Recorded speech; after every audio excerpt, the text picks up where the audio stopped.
اعوذ باللہ السمیع العلیم العظیم الحفیظ بوجہ الکریم وسلطانہ القدیم من الرجس الخبیث المخبث الشیطان اللعین الرجیم وقبیلہ ونفخہ ونفسہ وہمزہ بسم اللہ الرحمن الرحیم۔ تمام نبیوں کے سردار حضرت محمد صلی اللہ علیہ وآلہ وسلم اور تمام مذاہب کے سردار دین اسلام کے پیروکاروں، سلام علیکم طبتم۔ کافی گیپ اور اس کے بعد آپ سے پھر ملاقات۔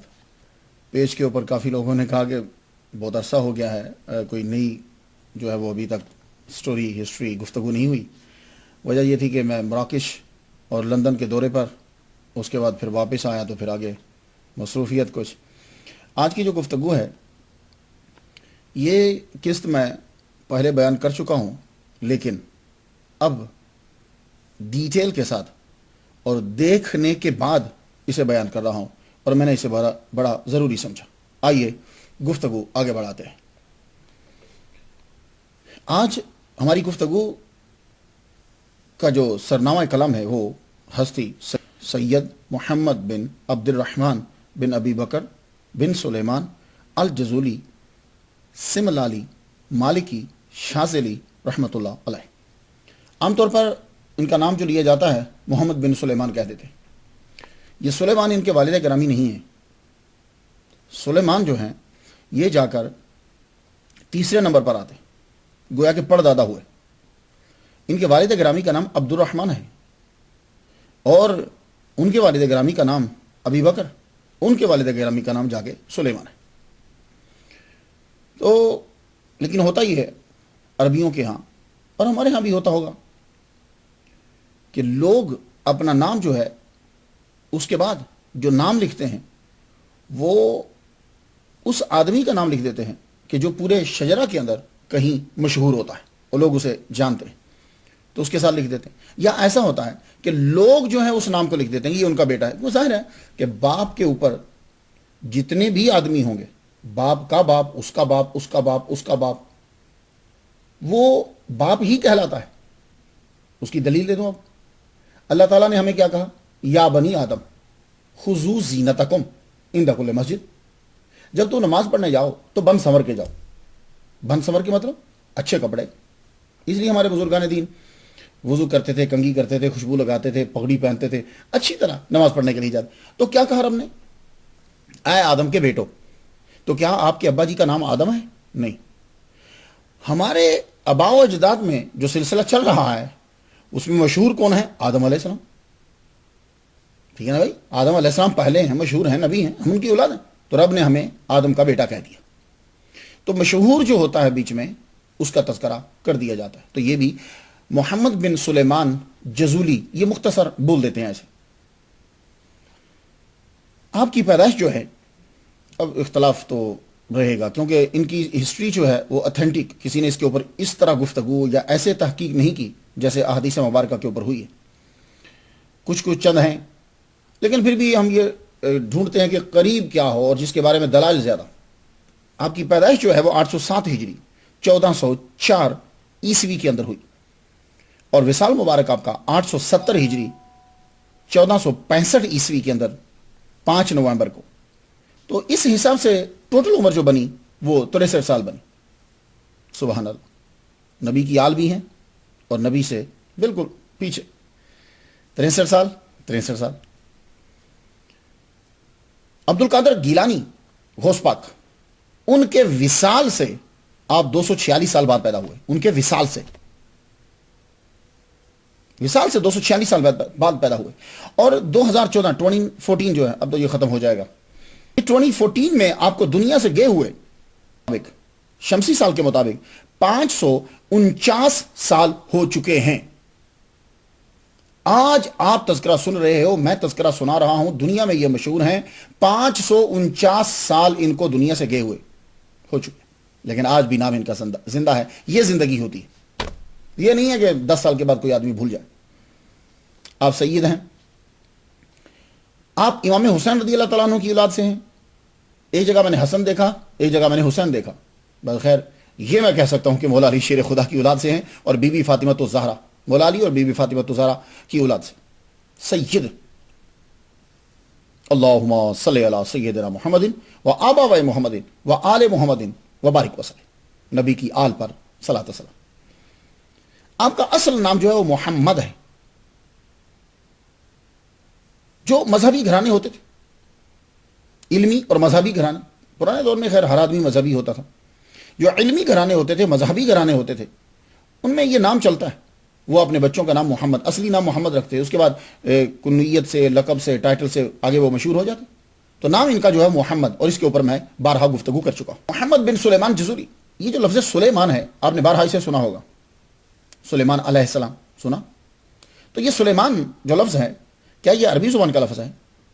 کہتے ہیں کہ نہیں، سلیمان جو ہے یہ عربی زبان کا لفظ نہیں ہے، یہ ہیبرو سے لیا گیا ہے، اس کو مورب، یہ ہیبرو سے لیا گیا ہے، اصل میں یہ شلومو ہے، اس کا معنی ہوتا ہے امن، چین، تو سلیمان امن و چین والا۔ لیکن میں تفسیر روح البیان پڑھ رہا تھا، تو اس کے اندر جو سلیمان پہ جب گفتگو آئی تو کہنے لگے یہ اصل میں سلیم آن دونوں کا مرکب ہے، گاڈ نوز بیٹر۔ محمد بن سلیمان الجزوری رحمۃ اللہ علیہ، آپ مسلکن مالکی ہیں، امام مالک رحمۃ اللہ علیہ کی فقہ کے پیروکار ہیں، اور اس علاقے کے جتنے بھی لوگ ہیں، یہ جسے مغرب کہا جاتا ہے، عرب والے جسے مغرب کہتے ہیں، یعنی اندلس ہے، اسپین ہے، الجیریا ہے، لیبیا، ٹونیزیا، یہ جو ہے، یہ مراکش، یہ یہاں زیادہ تر آپ کو مالکی مسلک کے پیروکار ملیں گے۔ کیوں؟ اس لیے کہ میں آپ کو بتا چکا ہوں کہ امام مالک کے جو شاگرد ہیں انہوں نے یہاں بہت خدمت کی، اور اسی لیے ان کی فقہ جو مدونہ جو ہے بعد میں جو ان کے شاگردوں نے لکھی، وہ پھر انہی مسائل کو جو ہے وہ یاد کیا گیا اور پھیلایا گیا۔ تو آپ بھی مسلکن، چونکہ آپ مراکش کے ہیں تو آپ بھی مالکی، فقہ میں آپ نے اپنے امام مالک رحمۃ اللہ علیہ کو جو ہے وہ فالو کیا۔ الجزولی، آپ کے نام کے ساتھ الجزولی آتا ہے، یہ جزولی کیا ہے؟ تو صفت نسبتی ہے، لیکن اب کچھ نے کہا کہ جزولہ شہر ہے، اور کچھ نے کہا نہیں، جزولہ شہر نہیں ہے، جزولہ جو ہے یہ قبیلے کا نام ہے۔ تو بعض نے کہا کہ جزولہ جو ہے یہ شہر کا نام، اور آپ کا جو قبیلہ ہے وہ سملال، اس لیے سملالی بھی لکھا جاتا ہے آپ کے ساتھ۔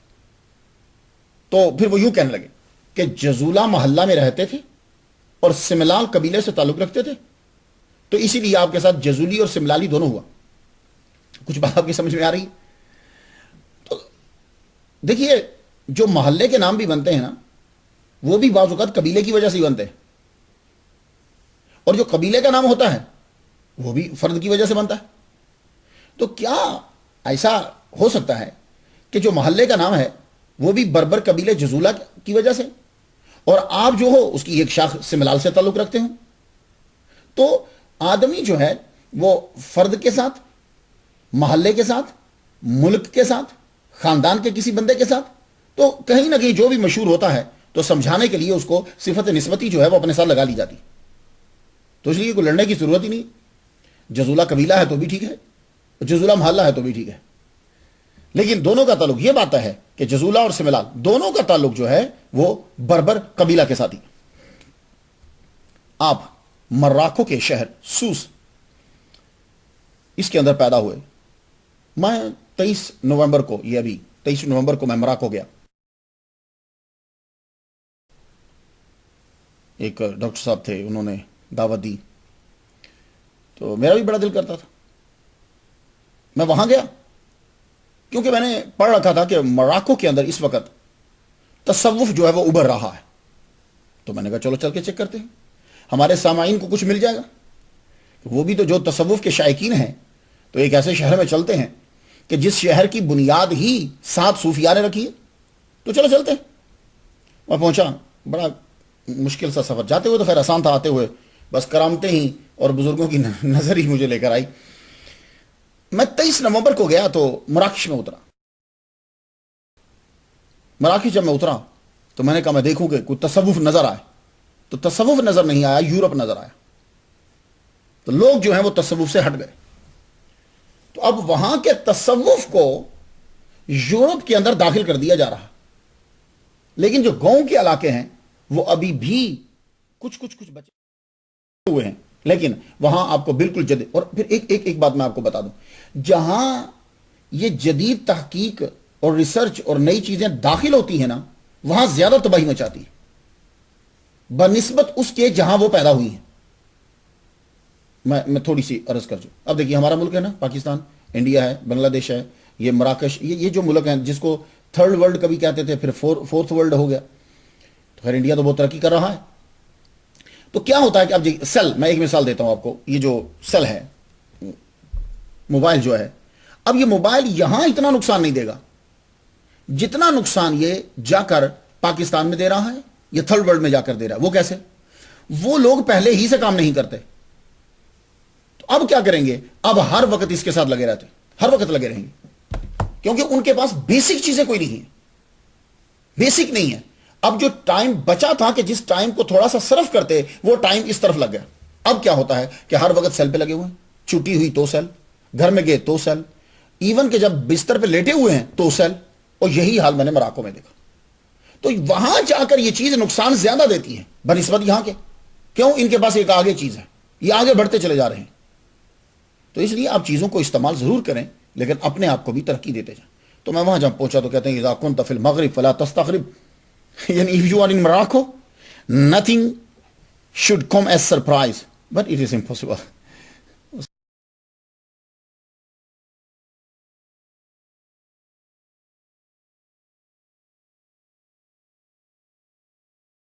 سب کچھ ہی سرپرائز تھا.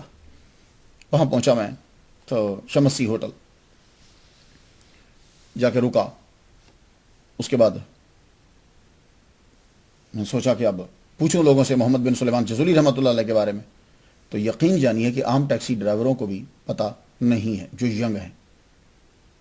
تو بجائے اس کے کہ ہم یہ سمجھتے کہ تصوف کے اندر یہ جا رہے ہیں، نہیں جا نہیں رہے، وہ تصوف سے ہٹ رہے ہیں. کہ جن لوگوں نے مراکش کو بنایا تھا، یہ یاد رکھیے گا، 7 اولیاء کرام ہیں، اسکالر ہیں، عالم دین ہیں کہ جنہوں نے مراکش کو بنایا ہے، مراکو کو بنایا ہے، پوری دنیا میں متعارف کروایا ہے. انہی سے یہ لوگ پیچھے ہٹتے جا رہے ہیں. تو آپ پیدا تو ہوئے سوس، یہ تو طے ہے، اس علاقے میں پیدا. یہ علاقہ بڑا مشہور ہے، یہ علاقہ آج بھی مشہور ہے. لیکن ایک بات ہے اس علاقے میں جہاں محمد بن سلیمان الجزولی رحمۃ اللہ علیہ پیدا ہوئے، اس علاقے کی ایک خاصیت ہے کہ مشہور ہے یہ ویجٹیبلز، زراعت کی وجہ سے. گنے کی پیداوار پہلے بھی یہاں بہت ہوتی تھی، گنے کی پیداوار بہت ہوتی تھی. اب یہاں جو ہے اور چیزیں بھی، زیتون ہے، کپاس ہے، سبزیاں ہیں، فروٹ ہے، یہاں چیزیں ہوتی. اور یہ لوگ ابھی فخر کرتے ہیں اپنے کسان ہونے پر، فخر کرتے ہیں، یہ اپنی سادگی پہ یہ لوگ فخر کرتے ہیں. لیکن یہاں جو ہے نا وہ فورس کیا جا رہا ہے. آپ سن کر حیران ہوں گے کہ محمد بن سلیمان جزولی رحمۃ اللہ علیہ جہاں پیدا ہوئے ہیں، وہاں یہ عیسائی پادری جو ہیں اور ان کی جو مشنریز ہیں وہ وہاں ورک کرنا چاہ رہی ہیں، بائبل کو عام کرنا چاہ رہی ہیں.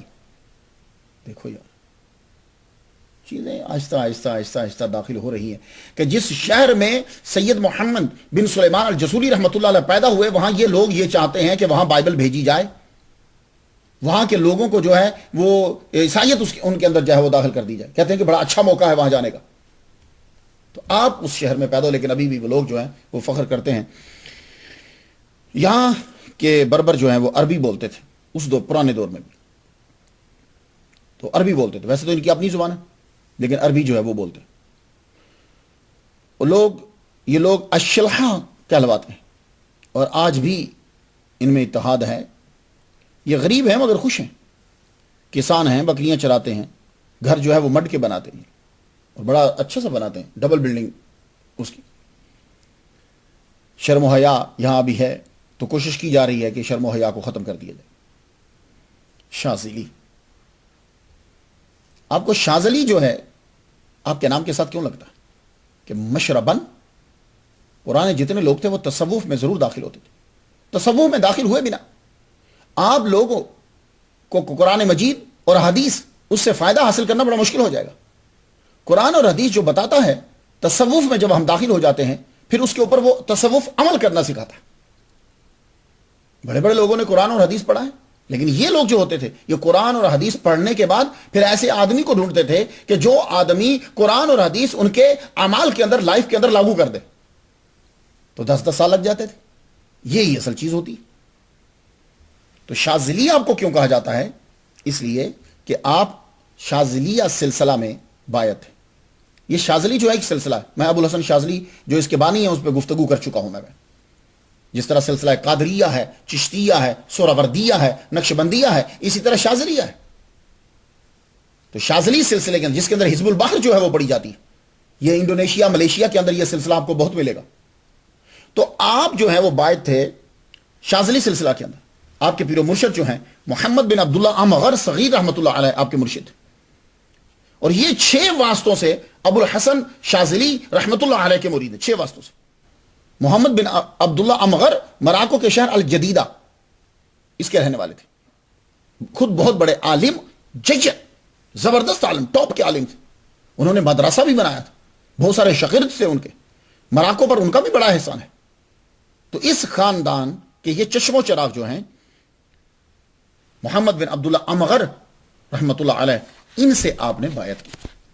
ہسٹری میں اور مزید داخل ہو جاتے ہیں. محمد بن سلیمان جزوری رحمۃ اللہ علیہ آج جتنے سلاسل ہیں، قادریہ ہے، سہروردیہ ہے، چشتیہ ہے، نقشبندیہ ہے، وہ آپ کی لکھی ہوئی تالیف دلائل الخیرات کو ضرور پڑھتے ہیں.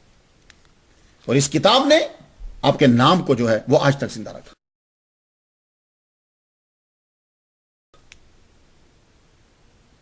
یہ کتاب جو ہے یہ آپ کے نام کو لے کر پوری دنیا میں پھیل گئی. کیوں؟ یہ کتاب آپ کی محمد مصطفیٰ صلی اللہ علیہ وسلم سے عقیدت کا ایک نمونہ تھا. تو آئیے اس ہستی کو پھر ہم دیکھتے ہیں. ابتدائی حالات کچھ تفصیل سے نہیں ملتے، لیکن اتنا ملتا ہے کہ آپ کا تعلق بربر قبیلے سے تھا. اور میں اس کا ذرا تھوڑا سا تعارف کروا دوں. لفظ بربر گریکوں نے، گریک، یونانی، انہوں نے ان لوگوں کو دیا تھا کہ جو ان کے دیش کے نہیں تھے، باہر سے آتے تھے. جیسے انڈیا کے اندر ملیچ کا لفظ اسے دیا جاتا تھا کہ جو باہر سے آنے والا تھا، وہاں کا لوکل نہیں تھا. بعد میں لفظ ملیچ برا ہو گیا، ٹھیک ہے نا، پلیت آدمی کے لیے استعمال کرنے لگے. لیکن پرانی تاریخ میں جب جائیں تو ہر لفظ کی ایک تاریخ ہوتی ہے کہ وہ جس تاریخ میں وہ لفظ استعمال ہوا تھا کس معنی کے لیے وضع کیا گیا تھا. یہ بات یاد رکھیے گا. ہاں، بعض میں ایسا ہوتا ہے، بعض مرور زمانہ پھر وہ لفظ جو ہے وہ اپنے اصلی معنی کھو دیتا ہے. وہ کس تو لفظ جو ہوتا ہے وہ وضع کس کے لیے کیا گیا. اس کے بعد اور پھر ایک بات اور بتا دوں، وہ پرانی تاریخ میں بھلے سے اچھے معنی میں استعمال کیا گیا ہو، اگر اس دور میں وہ برے معنی میں ہے تو اب آپ اس کو اچھے معنی میں نہیں لے سکتے. وہ پھر اسی معنی کے اندر استعمال ہونے لگ جائے. ایک الگ گفتگو ہو جائے گی. تو گریکیوں نے بربر ان لوگوں کو کہا کہ جو لوگ وہاں کے نہیں تھے، باہر سے آئے تھے اور تعلیم یافتہ بھی نہیں تھے اور تہذیب یافتہ بھی نہیں تھے، آ کر خیموں میں رہتے تھے، دریاؤں کے کناروں پہ رہتے تھے، گروپس میں رہتے تھے. تو یہ ان کو کہتے تھے بربر. کچھ بات سمجھ میں آئی؟ تو یہ لوگ دریائے نیل کے ویسٹ کنارے پر رہتے تھے. مراکو، لیبیا، تونیزیا، مصر، الجیریا، برکینا فاسو، ان علاقوں میں یہ سب لوگ جو ہیں وہ پھیل گئے.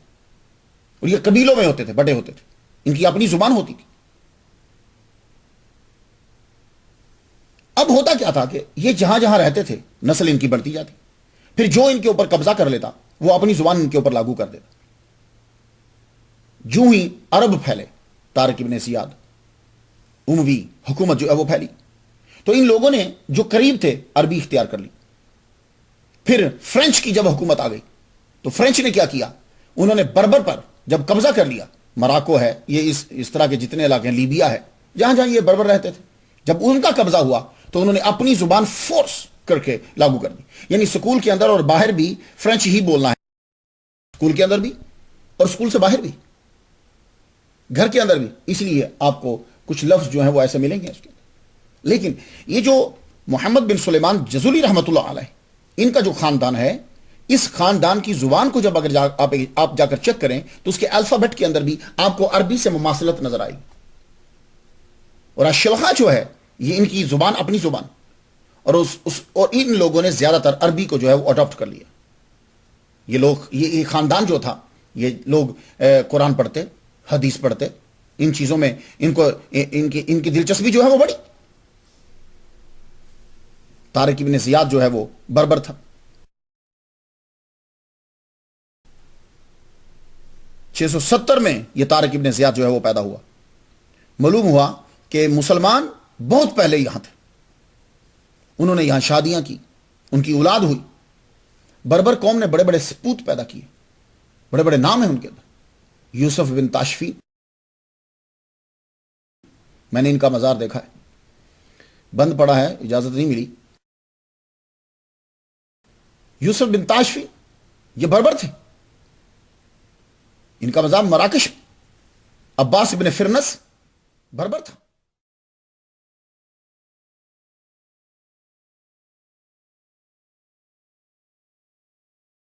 آپ جانتے ہیں یہ کون تھا؟ اس نے واٹر کلاک ایجاد کیا تھا. واٹر، پانی کے ساتھ، پانی کی مقدار اتنی جو ہے وہ نیچے ہوتی ہے، اس سے ٹائمنگ کا پتہ چلتا تھا. عباس ابن فرنس. ابن بطوطہ، اس کا نام تو ہر ایک نے سنا ہوگا، ابن بطوطہ کا نام. ابن بطوطہ جو ہے وہ اپنی کتاب الرحلہ کی وجہ سے پہچانا جاتا ہے. اس نے پوری دنیا کا تقریباً سفر کیا. یہ تقریباً کہہ رہا ہوں میں، لوگ کہہ رہے ہیں دنیا پھرا، یعنی بہت زیادہ پھرا. تو ابن بطوطہ جو ہے یہ بھی بربر تھا. اور آج کے دور کے اندر بھی مراکو میں بربر ہیں، اور وہ فخر کرتے ہیں اور فخر سے بتاتے ہیں کہ ہم بربری.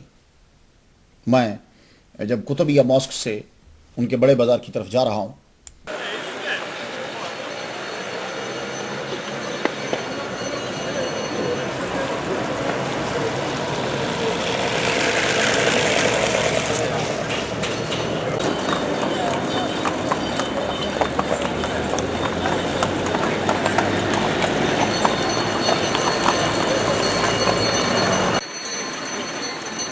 ایک لڑکا مجھے ملا، دور سے اس نے مجھے دیکھا، میرا گیٹ اپ، سلام علیکم.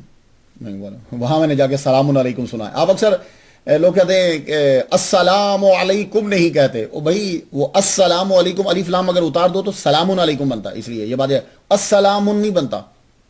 تو سلام علیکم. اور جو میں بولتا ہوں سلام علیکم طبتم، یہ قرآن مجید میں ہے. جب آپ جنت میں جائیں گے نا تو فرشتے آپ کو اسی طرح کہیں گے، سلام علیکم طبتم.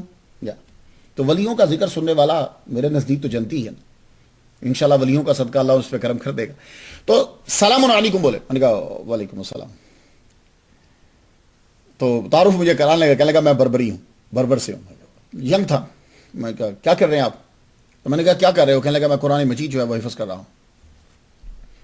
تو 13ویں پارے میں ہوں. میں نے کہا وہ ما ابری نفسی ان نفس لامارۃ بالسوء، بڑا حیران ہوا.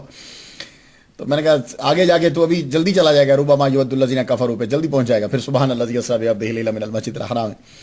تو پھر گفتگو سے رہی. تو آپ کو میں یہ بتانا چاہتا ہوں کہ آپ بھی ہیں، اور وہ فخر سے بتاتے ہیں کہ ہم بربر. تو امام جسولی رحمۃ اللہ علیہ بھی بربر، مراکو کے علاقہ سوس میں رہتے تھے. 807 ہجری میں 1404 عیسوی کو سید عبد الرحمن جسولی رحمۃ اللہ علیہ کے ہاں ایک بچے نے جنم لیا، نام رکھا محمد. اور آپ کا خاندان اپنے قبیلے کے اندر بہت بڑا خاندان اور امیر خاندان. آپ کا ایک مقام ہے. ظاہر ہے کہ آپ کا خاندان جو ہے وہ مسلمان، آپ کا خاندان عالم دین، اور آپ جو ہیں وہ سید آل رسول ہیں. اور سید اور آل رسول عزت و تعظیم. تو آپ کے والد گرامی خدا علی. اب جو علم کا گھرانہ ہوتا ہے وہاں بیسک چیزیں ہی وہ آ جاتی ہیں کہ جو پڑھنے کے بعد بندے کو حاصل ہوتی. یہاں پھر ایک چیز سن لیجیے. میرے ایک دوست ہیں وہ دبئی سے، انہوں نے مجھے میرے فیس بک پیج کے اوپر پوچھا کہ میرے بچے ہیں، میں ان کی کیسے تربیت جو ہے وہ کروں. تو میں آپ کو بتا دوں، بچے کے جو پہلے 2-3 سال ہیں، جو آپ لوگ یہ چاہتے ہو کہ بچہ 14-15 سال کی عمر میں جو کرے وہ آپ اس کے پیدائش کے وقت ہی شروع کر دیجیے. یہ اگر نقطہ سمجھ میں آ گیا تو کسی سے پوچھنے کی ضرورت نہیں ہے کہ مجھے کیا کرنا چاہیے. آپ جو چاہتے ہو کہ آپ کا بچہ 17 سال 18 سال کی عمر میں کرے، وہ آپ بچے کے پہلے 2 سال میں اس کے سامنے کرنا شروع کر دو. اب جو بڑے بڑے عالم لوگ ہوتے ہیں، پڑھے لکھے جو لوگ ہیں، وہ کیا کرتے ہیں؟ ان کے گھر کے اندر وہ چیزیں ہو رہی ہوتی ہیں جو قرآن اور حدیث کے اندر ہے، تو گویا کہ بچہ جو ہے وہ پہلے 3 سال کے اندر کہ جو چیزیں اس نے سیکھنا ہے وہ پہلے چیز 3 سال کے اندر اڈاپٹ کر لیتا تھا۔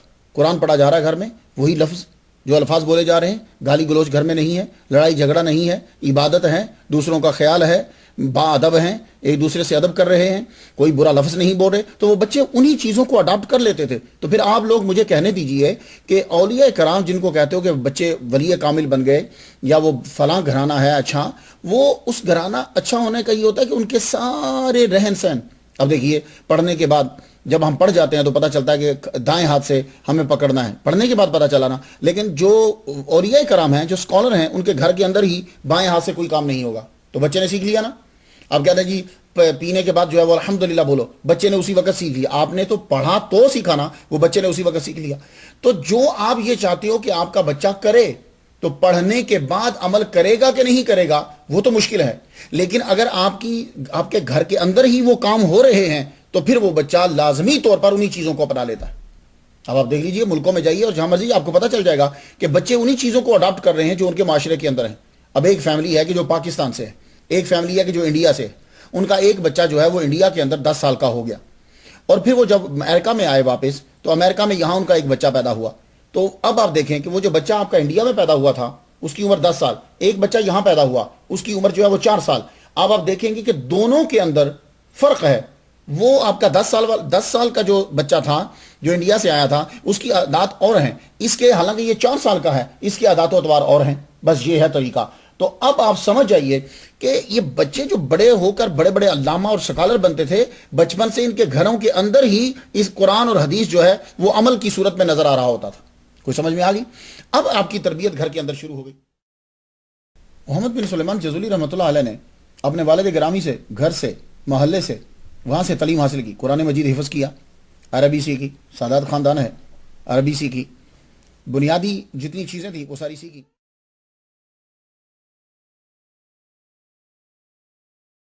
حفظ کرنے کے بعد آپ کے والد گرامی کہنے لگے بیٹے اعلیٰ تعلیم کے لیے تم فیض فاس چلے جاؤ۔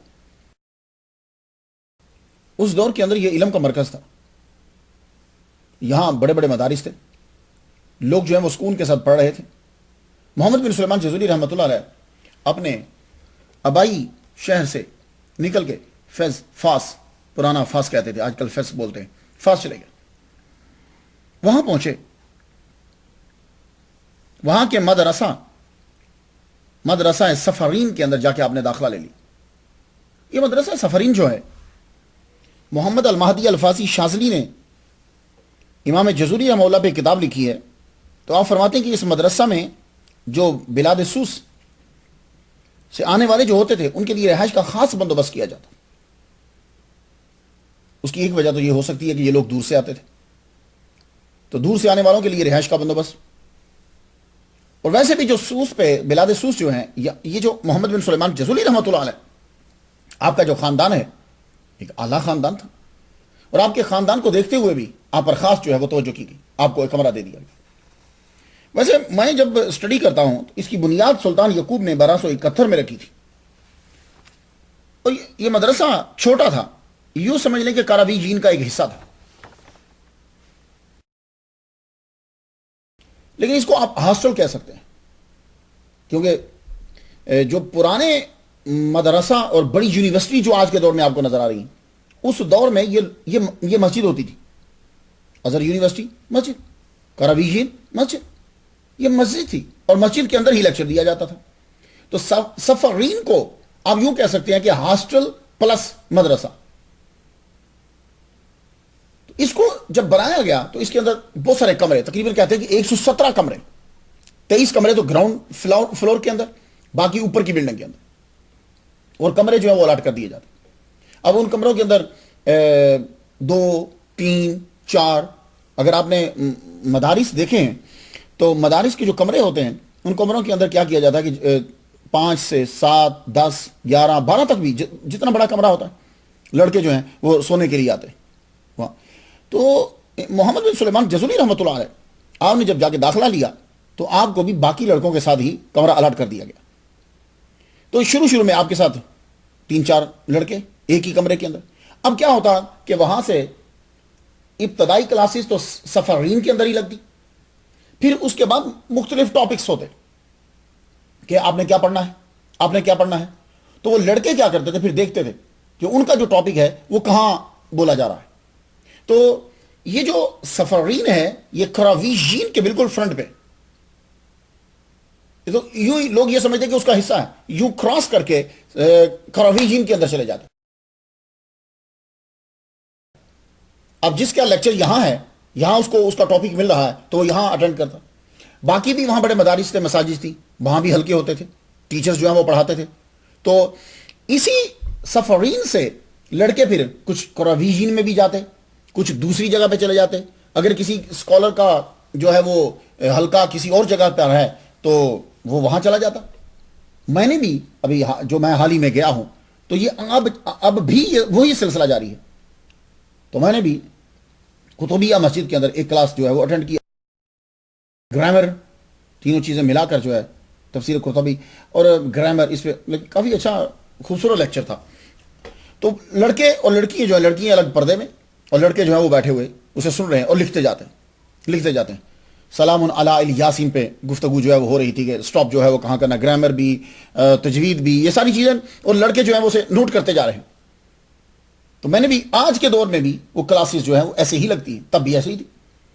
تو یہ جو مدرسہ سفرین تھا اس میں کیا ہوتا تھا کہ کچھ لڑکے ایسے تھے کہ وہ کمرے کے اندر ہی کھانا پکا لیتے اور پکا کے کھا لیتے. اس دور کے اندر لوگ کھانے پہ دھیان کم اور پڑھائی پہ زیادہ دیتے تھے. یا ایسا ہوتا کہ بازار جاتے اور بازار سے جو کھانے کی چیز ملتی وہ لے آتے اور کھا کے تعلیم شروع کر دیتے. تیسرا طریقہ جو ہے اس دور کے اندر یہ تھا, جب محمد بن سلیمان جزولی رحمۃ اللہ علیہ فاس کے اندر جو ہے وہ تعلیم حاصل کرنے کے لیے گئے, تیسرا طریقہ یہ ہوتا تھا کہ لوگ جو ہوتے تھے ارد گرد کے لوگ یا امراء جو ہوتے تھے وہ کیا کرتے تھے کہ کھانا جو ہے وہ طلباء کو پرووائڈ کرتے تھے, طلباء جو ہے وہ کھانا کھا لیتے. پڑھائی سلسلہ جو ہے وہ جاری رہا. محمد بن سلیمان جزولی رحمۃ اللہ علیہ نے وہاں مختصر ابن حاجب کی یہ پڑھی, مدونہ وہ کتاب کے جو امام مالک کے فرامین ہیں, امام مالک سے پوچھے گئے سوالات ہیں, 6000 مسائل کا مجموعہ مدونہ جو ہے, اس مدونہ کو آپ نے بارہا اس کو جو ہے وہ پڑھا, آپ نے اس کو زبانی یاد کر لیا.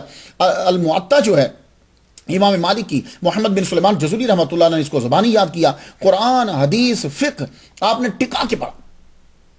اب یہ آپ پڑھتے جا رہے ہیں تو ماشاءاللہ اب آپ کیا ہوا کہ وہ لڑکے آپ کے کمرے سے چلے گئے, آپ تنہا کمرے میں رہ گئے, ایک کمرہ آپ اکیلے. اب کیا صورتحال ہوئی کہ آپ کمرے کے اندر رہتے تو صرف پڑھائی کے وقت باہر نکلتے, یعنی جب آپ کی کلاس ہے, کوئی آپ کا ٹاپک ہے اور کسی جگہ لیکچر ہے اس کا, تو اس میں جانے کے لیے آپ کمرہ کھولتے, اس بارے بعد کمرے کو بند کر دیتے.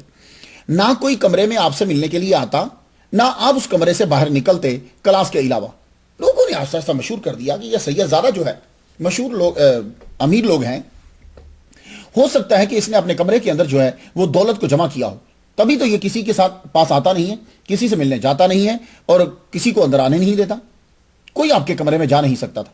یہ کوئی آپ کے کمرے میں جا نہیں سکتا تھا, یہ اس بات پر دال کر رہا ہے کہ آپ کا وہاں روب و دبدبہ تھا, آپ کے خاندان کا اور آپ کا. یہی تو وجہ ہے کہ کوئی مداخلت نہیں کر رہا. لیکن انڈر گراؤنڈ بات جو ہے وہ مشہور ہوتی جا رہی ہے, کہہ رہے ہیں کہ اندر جو ہے وہ دولت ہے. کوئی آدمی یہاں فاس سے, آپ کے والد گرامی ماشاءاللہ بڑا مرتبہ رکھتے تھے, معاشرے میں آپ کا ایک مقام تھا, کوئی یہاں سے گیا تو آپ نے پوچھا بتاؤ میرے بیٹے کے بارے میں, میرے بیٹے کا کیا حال ہے. تو اس بندے نے آپ کے والد گرامی سید عبد الرحمن الجزولی رحمۃ اللہ علیہ کو یہ بتایا کہ آپ کا بیٹا جو ہے وہ لوگوں سے ملتا کم ہے, ملاقات نہیں کرتا. تو ایسا لگتا ہے اور لوگوں میں یہ مشہور ہو گیا ہے کہ اس نے اندر کوئی دولت اور خزانہ جمع کیا ہوا ہے, کسی کو اندر آنے نہیں دیتا. آپ نے فرمایا اچھا, تو آپ سوس سے اب چلے اپنے بیٹے کو ملنے کے لیے فاس میں پہنچے. آپ نے بڑی تیزی سے سفر کیا. تو محمد بن سلیمان الجزولی رحمۃ اللہ علیہ اس وقت کمرے کے اندر ہی تھے. والد گرامی نے دروازہ کھٹکھٹایا. والد گرامی نے جب دروازہ کھٹکھٹایا اور بولے میں تمہارا والد, دروازہ کھولو عبد الرحمن. آپ نے دروازہ کھولا. والد گرامی تیزی سے کمرے کے اندر داخل ہوئے. کمرے میں داخل ہو کر آپ نے جب در و دیوار کو دیکھا, آپ دیواروں کو, ہر دیوار پہ لکھا الموت الموت الموت الموت, یہ لکھا ہوا دیوار کے اوپر. ہو آپ سمجھ گئے یہ الموت الموت کیا تھا, موتو قبل ان تموتو, آپ سمجھ گئے کہ میرے بیٹے کا رخ جو ہے وہ پڑھنے کے بعد اب تصوف کی جانب مڑ گیا. یہ منہ تو قبل ان تموتو ہے, لوگوں سے اب تعلق جو ہے وہ ہٹ گیا. اب یہ لو لگانا چاہتے ہیں. تو ایک بات یاد رکھیے گا کہ ابتدا کے اندر توجہ ہٹانا ہوتی ہے. جب توجہ ہٹا لیتے ہیں تو ساری کائنات کی جانب جب توجہ ہو جاتی ہے تو پھر توجہ ان کی جانب کرتے ہیں. یہ تصوف کے اندر ہوتا ہے. شروع میں ان سے توجہ ہٹا لی جاتی ہے تاکہ یہ پتہ چلے کہ یہ کچھ نہیں ہے, اللہ ہی حسبی اللہ, اللہ ہی سب کچھ ہے ہمارے لیے. تو جب یہ راسخ ہو جاتا ہے اس کے بعد پھر اب توجہ دی جاتی ہے عوام کی طرف. وہ توجہ ان کی تربیت کے لیے ہوتی ہے. یہ ہے تصوف کے اندر. تو آپ سمجھ گئے. آپ نے فرمایا ٹھیک ہے, بیٹے سے ملنے کے بعد آپ نے اپنے بیٹے کی جو ہے وہ رہنمائی کی, اپنے بیٹے کو بتلایا. تو اس وقت سلسلہ امغریہ کے اندر, یہ 843 ہجری سے 850 کا واقعہ ہے, سلسلہ امغریہ کے اندر محمد بن سلیمان جزولی رحمۃ اللہ علیہ جو ہیں وہ شامل ہو گئے, اور آپ کی ملاقات ابو عبداللہ محمد الصغیر امغر کے ساتھ ہو گئی. یہ بہت بڑے علمی خاندان کے چشم و چراغ تھے. اب آپ کا تصوف جو ہے, اب آپ کا سفر جو ہے وہ تصوف کی جانب چل پڑا. تو پہلے جو چیز پڑھ لی تھی, اب پڑھنے کے بعد اب تصوف کی جانب مڑے. یہ ہوتی ہے اصل چیز. اسی لیے صوفیاء کرام کے اندر آپ کو جو چیزیں نظر آئیں گی وہ صرف ملا کے اندر نظر نہیں آتی, جو صوفیاء کے اندر نظر آتی. تو صوفیاء جو ہیں وہ قرآن مجید کو پڑھتے ہیں, پھر اپنی زندگی کے اندر لاگو کرتے ہیں. اسی لیے ہم اولیاء کرام کے تذکرے کو پڑھتے ہیں, سنتے ہیں, سناتے ہیں. اور ماشاءاللہ اب تو میں بڑا ہی مجھے خوشی ہو رہی ہے, ممبئی کے اندر ہمارے محمد طارق صاحب ہیں. تو محمد طارق صاحب انہوں نے یہ جتنی بھی اولیاء کرام کا 70 جو بیان ہو چکے ہیں ان کی سیریز بنا کر وہ اب آپ آگے لوگوں کو بانٹ رہے ہیں. تو جو انڈیا کے لوگ ہیں یہ محمد طارق صاحب ممبئی سے, ان سے جو ہے وہ رابطہ آپ لوگ جو ہے وہ کر لیں. محمد بن سلیمان جزولی رحمۃ اللہ علیہ نے جب قرآن اور حدیث پڑھ لیا, تصوف کی طرف آگے. اب تصوف کے اندر ایک چیز ہوتی ہے سیر و سیاحت. وہ سیر و سیاحت یہ نہیں ہوتی کہ ڈزنی لینڈ چلے گئے, وہ سیر و سیاحت یہ نہیں ہوتی کہ ایفل ٹاور کی طرف چلے گئے, نہیں سوئٹزرلینڈ میں پھرنے لگ گئے. وہ سیر و سیاحت ہوتی ہے کہ ملکوں میں پھرا جاتا ہے لیکن ملاقات اولیاء سے کی جاتی ہے. اور ملاقات جو ہے وہ مزارات پہ, اور اگر دنیا سے وہ چلے گئے ہیں تو ان پہ کی جاتی ہے. یہ ان کی سیر و سیاحت ہوتی ہے. اور وہ مراکز کے جہاں اللہ تعالیٰ کی رحمت جو ہے وہ نازل ہوتی ہے, ان مراکز کی طرف وہ سیر و سیاحت کرتے ہیں, وہاں سے پھر ان کو فیض ملتا ہے. یہ بات یاد رکھیے گا. اور یہ قرآن مجید سے ثابت ہے. اللہ تعالیٰ ہر جگہ ہے لیکن اس کی رحمتیں کچھ خاص جگہوں پہ پڑتی ہیں. میں یہ ٹاپک نہیں بنا رہا لیکن بات تیزی سے میں آپ کو بتا دوں. اللہ تعالیٰ ہر جگہ ہے نا, تو آپ کی مسجد میں 1 لاکھ نماز کا ثواب کیوں نہیں ہے؟ بھئی انڈیا, بنگلہ دیش, پاکستان, یہ لوگ مجھے بتائیں. اینما تولوا فثم وجہ اللہ, جدھر نظر اٹھا اللہ ہی اللہ ہے. تو پھر یہ بتاؤ تمہارے محلے کی مسجد میں نماز پڑھنے کا ثواب 1 لاکھ کیوں نہیں ہے؟ اللہ تو ہر جگہ, اور یہ بھی اللہ کا گھر ہے. تو پتہ چلا کہ اللہ ہر جگہ ہے لیکن اس کی رحمت جو ہے وہ خاص جگہوں پہ پڑتی ہے اور اس کے حساب سے پڑتی ہے. اس جگہ کے اوپر جس کا قدم لگا ہے اس بندے کی وجہ سے, پھر سن لیجئے, اللہ تو ہر جگہ ہے, اس بندے کی وجہ سے اس کا مرتبہ جو ہے اس میں فرق پڑتا ہے, رحمت میں بھی فرق پڑتا ہے.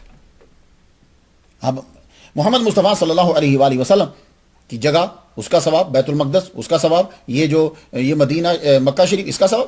آپ سیر و سیاحت کے لیے جب نکلے تو امام جزولی رحمۃ اللہ علیہ نے کئی سال آپ نے سیر و سیاحت میں جو ہے وہ لگا دیے. تو یہ سیر و سیاحت آپ کہاں کرتے رہے؟ مکہ میں, مدینہ میں, بیت المقدس میں.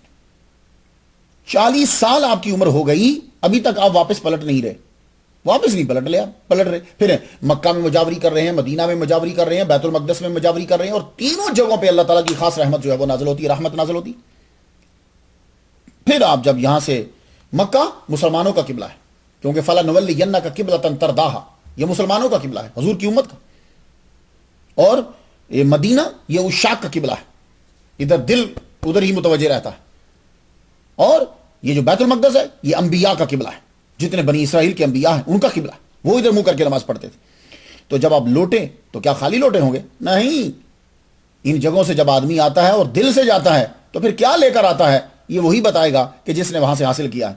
آپ واپس پھر مراکو آ گئے. مراکو جب آپ واپس آئے, آپ نے آ کر اپنا ڈیرا, اپنا مرکز جو ہے وہ کسے بنایا؟ اصفی. اس کے مختلف پروننسیشن ہیں, بربر کی مختلف ہیں, انگلش والے مختلف بولتے ہیں. اصفی ایزیسٹ جو ہے وہ یہی ہے. لوکل زبان میں اس لفظ کا ترجمہ ہوتا ہے دریا, ریور اینڈ فلڈ, سیلاب. اور ویسٹرن مراکو کا شہر یہ جو ہے، اب تقریباً اس کی آبادی 3 لاکھ کے قریب ہے. یہاں مچھلی منڈی ہے بہت بڑی، یہ ظاہر ہے یہ پانی کے قریب ہے اس لیے مچھلی پکڑتے اور یہی منڈی لگتی، مچھلی کی بہت بڑی منڈی. یہ مراکو کے قدیم ترین شہروں میں سے ایک ہے. یہاں آپ کی بڑی شہرت ہوگی. آپ نے تقریر، تدریس، تبلیغ شروع کر دیا. لوگ جوک در جوک آپ کے حلقہ میں شامل ہونے لگے. اور وہاں طریقہ کار کیا ہوتا تھا کہ بیٹھ کے تقریر کی جاتی، طلباء آتے، آ کر اس کو سنتے، لکھتے، آگے لے جاتے. آپ کی تعداد اس شہر کے اندر، آپ کے چاہنے والوں کی تعداد جو ہے وہ 12,000 کے قریب ہو گئی. بھائی اس دور کے اندر 12,000 بہت زیادہ ہوتے تھے. کچھ وہاں سے آتے، کچھ دور دراز علاقے سے آتے. میں 26 نومبر کو آپ کے محمد بن سلیمان جزوری رحمۃ اللہ علیہ کے روزہ اطہر سے میں واپس آیا 26 نومبر کو. الوداعی سلام میں نے کہا تو قدرتی طور پہ جو مجھے ٹیکسی والا ملا وہ کوئی بہت بزرگ تھا، یعنی بوڑھا آدمی تھا، ٹیکسی چلا رہا. اور اکثر ٹیکسی والے 40 درہم مجھ سے مانگتے، کوئی 50 بھی مانگتا. اس نے مجھ سے صرف 10 درہم مانگے. میں نے ویسے اس کو زیادہ دیے. میں بڑا حیران ہوا. اب چونکہ میں ایئرپورٹ کی جانب جا رہا تھا تو اس نے مجھے بتایا، بابا نے، محمد نام، اس نے مجھے یہ بتایا. وہ کہنے لگا کہ یہ میں اس کی بات بتا رہا ہوں، ویسے تو میں نے بھی پڑھا ہے، لیکن وہ بابا جی مجھے یہ بتانے لگے. مجھے سارے جتنے اولیاء کرام وہاں تھے وہ ساتھ، ان کے نام گنوائے اور کہا کہ ان لوگوں نے مراکش شہر کو جو ہے وہ بنایا ہے، یہ ان کے بانی ہیں اور ان میں سے محمد بن سلیمان جزوری رحمۃ اللہ علیہ بھی ہیں. اللہ اکبر جل شانہ. تو اتنی شہرت ہو گئی آپ کی اس علاقے میں کہ وہاں کا گورنر اور گورنمنٹ جو ہے وہ آپ سے کانپنے لگی. تو جب آدمی کی تعداد بڑھ جاتی ہے تو پھر کیا ہوتا ہے کہ جو گورنمنٹ ہوتی ہے وہ اس آدمی سے ڈرتی ہے. یہ آج بھی ہے. اسی لیے جو لوگ ہیں وہ اپنی تعداد کو بڑھاتے ہیں، مجمع زیادہ بڑھاتے ہیں کہ جتنا زیادہ مجمع ہوگا اتنا دوسرے کے اوپر جو ہے وہ اثر زیادہ ہوگا کہ یار اس کے ساتھ آدمی جو ہے وہ بہت زیادہ ہیں. تو تعداد جب بڑھ گئی تو وہ گورنر جو ہے وہ آپ کا جو ہے وہ مخالف ہو گیا. اللہ اکبر جل شانہ. خاندان بھی اعلیٰ، سید، آل رسول، عالم بھی، وارث رسول. اور آپ کا طریقہ یہ تھا کہ طلباء کا جمع غفیر ساتھ ہوتا اور آپ سفر کرتے. یہاں بیٹھ کر لیکچر دے دیا، آج وہاں لیکچر دے دیا، یہ بھی ایک طریقہ ہوتا ہے. تو یہ طریقہ جو ہے سبحان اللہ، اور اسی میں لطف اور مزہ آتا تھا. آپ محمد بن سلیمان جزوری رحمۃ اللہ علیہ کی ہسٹری جب ہم پڑھتے ہیں اور آپ کا یہ جو دور ہے، یہ تعلیم و تبلیغ و تدریس، تربیت، تقریر، یہ جو دور ہے، اس دور کے اندر ایک نام ہمیں احمد زروق رحمۃ اللہ علیہ کا بھی ملتا ہے. کچھ نے، ایک صاحب نے تو یہ کہا کہ یہ ان کے پیر ہیں، لیکن جب میں نے ریسرچ کی تو یہ پیر نہیں ہے. کیوں؟ اس لیے کہ یہ 846 ہجری میں پیدا ہوئے اور 846 ہجری میں مراکو میں پیدا ہوئے. تو جب محمد بن سلیمان الجزولی رحمۃ اللہ علیہ دنیا سے جا رہے تھے تو اس وقت ان کی عمر 24 سال تھی. تو 24 سال میں تو یہ بمشکل مشہور ہوئے ہیں، اور مشہور بھی یہ جا کر ایجپٹ میں ہوئے ہیں. تو اس لیے یہ تو نہیں کہا جا سکتا کہ یہ ان کے پیر ہیں. ہاں یہ کہا جا سکتا ہے کہ انہوں نے بڑا علم حاصل کیا اور یہ بھی مشہور ہوں گے. اور یہ بھی ہو سکتا ہے کہ احمد زروق رحمۃ اللہ علیہ نے جو ہے وہ کچھ ان کی کلاسز کو اٹینڈ کیا، اور یہ بھی ہو سکتا ہے. یہ بھی ہو سکتا ہے. ویسے یہ بھی ہے 24 سال کافی ہوتے ہیں کہ بڑی شہرت کی بلندی پہ یہ پہنچے ہوں. لیکن میری ریسرچ یہی ہے کہ یہ مصر سے گئے اور دوبارہ جب یہ مصر میں آئے تو پھر یہ انہوں نے بام عروج جو ہے اسے چھوا. کیونکہ احمد زروق رحمۃ اللہ علیہ کا ذکر آیا ہے محمد بن سلیمان جزولی رحمۃ اللہ علیہ میں، تو میں چاہتا ہوں کہ تھوڑا سا بیان کر دوں. لیجیے، شیخ شہاب الدین ابو العباس احمد زروق بن احمد بن محمد بن عیسیٰ برنوسی الفاسی شاذلی رحمۃ اللہ. یہ شاذلیہ سلسلہ کی ایک شاخ زروقیہ کے بھی بانی کہے جاتے ہیں. بانی بنایا گیا، خود انہوں نے یہ نہیں کہا کہ میرا سلسلہ زروقیہ ہے. آپ کی ولادت کے پہ ماں اور باپ دونوں 7 دن آپ کو پیدا ہوئے، آپ کی ولادت کے 7 دن بعد دونوں کا وصال ہو گیا. آپ کی دادی نے آپ کو پالا، آپ نے پھر پڑھا. انہوں نے امام ابن حجر اسقلانی رحمۃ اللہ علیہ کے شاگردوں سے تعلیم حاصل کی. امام جزولی رحمۃ اللہ علیہ سے ملاقات ہوئی اور امام جزولی رحمۃ اللہ کے وصال سے 3 سال بعد یہ حج کرنے کے لیے گئے. حج کے بعد مدینہ گئے. مدینہ میں انہوں نے 3 سال پھر مجاوری کی. دیکھا یہ لوگ جو اولیاء کرام تھے سرکار صلی اللہ علیہ وسلم کے در پر سرکار کے روزے کی نیت کر کے جاتے، وہاں جا کے مجاوری کرتے، خدمت، پھر وہاں سے فیض ملتا، پھر آ کر لوگوں کو تبلیغ کرتے. آپ واپس جب آئے مصر میں، پھر ایجپٹ میں پہنچے. طبقات شاذلیہ میں لکھا ہے کہ آپ کی مصر میں اتنی شہرت ہوئی کہ آپ کے گرد علم حاصل کرنے والوں کا جمع غفیر ہو گیا. زیادہ شہرت ہوئی تو ازہر یونیورسٹی، وہاں کی انتظامیہ نے یہ کہا کہ جب باہر آپ لیکچر دیتے ہو اتنے لوگ ہوتے، 6-6 ہزار کے قریب لوگ ہو جاتے. تو جب اتنے لوگ ہوتے ہیں تو آپ ہماری یونیورسٹی کے ہی ممبر بن جائیے، ممبر یا ٹیچر بن جائیے، اور آپ کے لیے ایک خاص یہ بھی مراکو کے ہیں. آپ کے لیے خاص کرسی وہاں رکھ دی گئی اور آپ کو مالکیہ فقہ کا جو ہے وہ آپ کو ہیڈ بنا دیا گیا. آپ وہاں جو ہے وہ لیکچر دیتے. آپ کی شہرت جو ہے وہ بڑی. وہ تو اس دور کے شاہی خاندان بھی آپ کے عقیدت مندوں میں شامل ہوئے. بڑی عزت کرتے, بڑی عزت کی نگاہ سے دیکھا جاتا. آپ نے 50 سے اوپر کتابیں لکھی. 894 ہجری میں تیسرا حج کرنے گئے. واپس جب آئے تو اب پھر زیادہ تر پھر اب مراقبہ, چلا کشی, کمرے میں بند رہتے. 18 صفر 899 ہجری میں 53 سال کی عمر میں وصال پا گئے. مزار آپ کا مسوراتا لیبیا میں ہے, لیکن اب مجھے ہے نہیں کہنا چاہیے. مسوراتا لیبیا میں تھا. یہ تھا کیوں بول رہا ہوں؟ یہ لیبیا جو ہے نا, لیبیا, یہ لیبو بھی بربر قبیلہ ہے. جیسے محمد بن سلیمان جزولی, الجزولی, سملالی, سنہاجا, یہ جیسے ایسے ہی لیبو بھی قبیلہ تھا. وہ لیبو سے لیبیا ہے اور یہ بھی بربر ہیں. تو لیبیا کے اندر تھا کیوں کہہ رہا ہوں؟ تھا اس لیے کہہ رہا ہوں کہ 26 اگست 2012 3 بجے سحری کے وقت کچھ لوگ آئے, انہوں نے مسجد بھی اڑا دی. ان کی داڑھیاں بھی تھی, وہ کلمہ بھی پڑھتے تھے, خود کو مسلمان کہتے تھے. انہوں نے اللہ کے گھر کو اڑا دیا. قرآن مجید بھی جل گئے. کرینوں کے ساتھ انہوں نے حملہ کیا اور میزائل بھی مارے اس کے اوپر, جو بم چھوٹے مار کے مزار شریف آپ کا اڑا دیا اور قبر کو کھود کر جسد انور جو ہے وہ نکال کر لے گئے. ملاحظہ فرمائیں.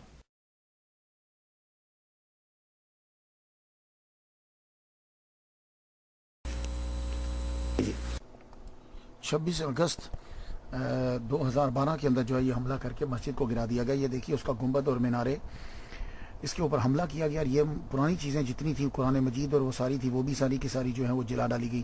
یہ دیکھیے کتنے خوبصورت اس کے جو ہیں وہ ستون تھے مسجد کے, ساری مسجد جو ہے وہ اڑا دی. یہ ان کی روضہ مبارک, یہاں ان کی قبر تھی. قبر کو نیچے سے کھود کر جو ہے وہ جسد انور نکالا گیا. یہ ساری چیزیں ارد گرد کی آپ دیکھ رہے ہیں, ارد گرد جو کچھ تھا وہ بھی. یہ پوری مسجد جو ہے, یہ دیکھیے یہ مقام اوپر لکھا ہوا, یہ مسجد, یہ گنبد, یہ سب کے سب جو ہیں وہ تباہ کر دیے گئے. یہ وہاں کے لوگ جب صبح آئے, یہ 3 بجے کے قریب جب سب لوگ سوئے ہوئے تھے, تو یہ حملہ جو ہے وہ کیا گیا. یہ دیکھیے قرآن مجید کے اوراق جلے پڑے ہیں, یعنی کس طریقے سے بم جو ہے وہ وہاں مارا گیا. یہ دیکھیے مسجد کتنی خوبصورت تھی اور اس مسجد کو کیا بنا دیا گیا ہے. تو کیا مسجد گرانے کا بھی حضور نے حکم دیا ہے؟ مزارات تو یہ دیکھیے, اب بلندی سے اوپر سے دیکھیے گا کتنی خوبصورت یہ مسجد تھی. کنکریٹ تک تباہ کر ڈالے ہیں کہ یعنی کرینے ساتھ لے کر آئے, بم جو ہے وہ مارے گئے اور مسجد جو ہے وہ ساری تباہ کر کے رکھ دی. قرآن مجید بھی جلا دی. آپ بتائیے کہ کیا اسلام یہ کہتا ہے کہ مسجدیں اڑا دو؟ محمد صلی اللہ علیہ وسلم نے خانہ کعبہ کو کیوں نہیں گرایا تھا؟ اس کے اندر تو 360 بت تھے. یہ کون سے مسلمان ہیں کہ جو مسجدوں کو بھی تباہ کر رہے ہیں؟ معلوم یہ ہوا کہ ان کا اسلام کے ساتھ جو ہے وہ کوئی تعلق نہیں. اب یہاں میں ذرا ایک بات کر لوں تھوڑا سا. آج کل یہ سلسلہ چل پڑا ہے کہ مزارات کو اڑا دیا جائے, بڑے بڑے مزارات جو ہیں ان کو اڑا دیا جائے. حملے بھی ہو رہے ہیں. اب اس کے پیچھے کیا ہے وہ تو آپ لوگ مجھ سے زیادہ جانتے ہیں. سیاست میں آپ ہیں, میں سیاست میں نہیں ہوں. اس کے پیچھے کیا ہے؟ لیکن اس سے فائدہ مسلمانوں کو نہیں ہو رہا, یہ بات یاد. پہلے تو میں قرآن اور حدیث کے نقطہ نظر سے بات کرنا چاہوں گا کہ جو لوگ مزارات کو گرا دینے اور تباہ کرنے کے قائل ہیں اور مزارات کو اڑا رہے ہیں, مجھے اتنا بتا دیں, کیا قبر کی بے حرمتی کرنا حدیث میں جائز ہے یا حضور صلی اللہ علیہ وسلم نے سختی سے منع کیا ہے؟ حضور نے تو یہاں تک کہا کہ قبر کے ساتھ ٹیک لگا کے تم یوں لیٹ نہیں سکتے. تو جب قبر کے اوپر کونی رکھنا یہ ممنوع ہے, قبر کے اوپر پاؤں رکھنا یہ منع ہے حدیث کی روح سے, تو پھر قبر کے اوپر بم گرا دینا اور قبر کے اوپر تھوڑے برسانا یہ کہاں جائز ہوگا؟ اب حدیث کدھر گئی؟ تو پتہ یہ چلا کہ مزارات کی توہین کرنے والے اہل حدیث نہیں ہو سکتے, وہ حدیث پر عمل کرنے والے نہیں ہو سکتے, وہ کوئی اور قوم ہے. دوسری بات کہ جب آپ مزارات کو گراتے ہو تو یہ بتاؤ کہ ساتھ اللہ کے گھر کو کیوں اڑا دیتے ہو؟ اللہ کے گھر کو کیوں اڑا؟ دانستہ طور پر اللہ کے گھر کو بھی اڑائیں گے اور قرآن مجید کو جلائیں گے. تو کیا اس کی اجازت قرآن اور حدیث دیتی ہے؟ نہیں. تو معلوم یہ ہوا کہ آپ لوگوں کا جو اسلام ہے وہ اپنا ہے, قرآن اور حدیث کی روشنی میں اسلام نہیں ہے. آپ اپنی مرضی سے جو چاہے آیت جو ہے وہ لیں, اس آیت کا ایک کلیکشن بنائیں اور بنانے کے بعد آپ کہیں کہ یہ اسلام ہے اور تم کو اس کے اوپر عمل کرنا ہے. یہ غلط بات ہے. میں نے کچھ بندوں سے بات ہوتی کہ مزارات کے اوپر شرک ہوتا ہے.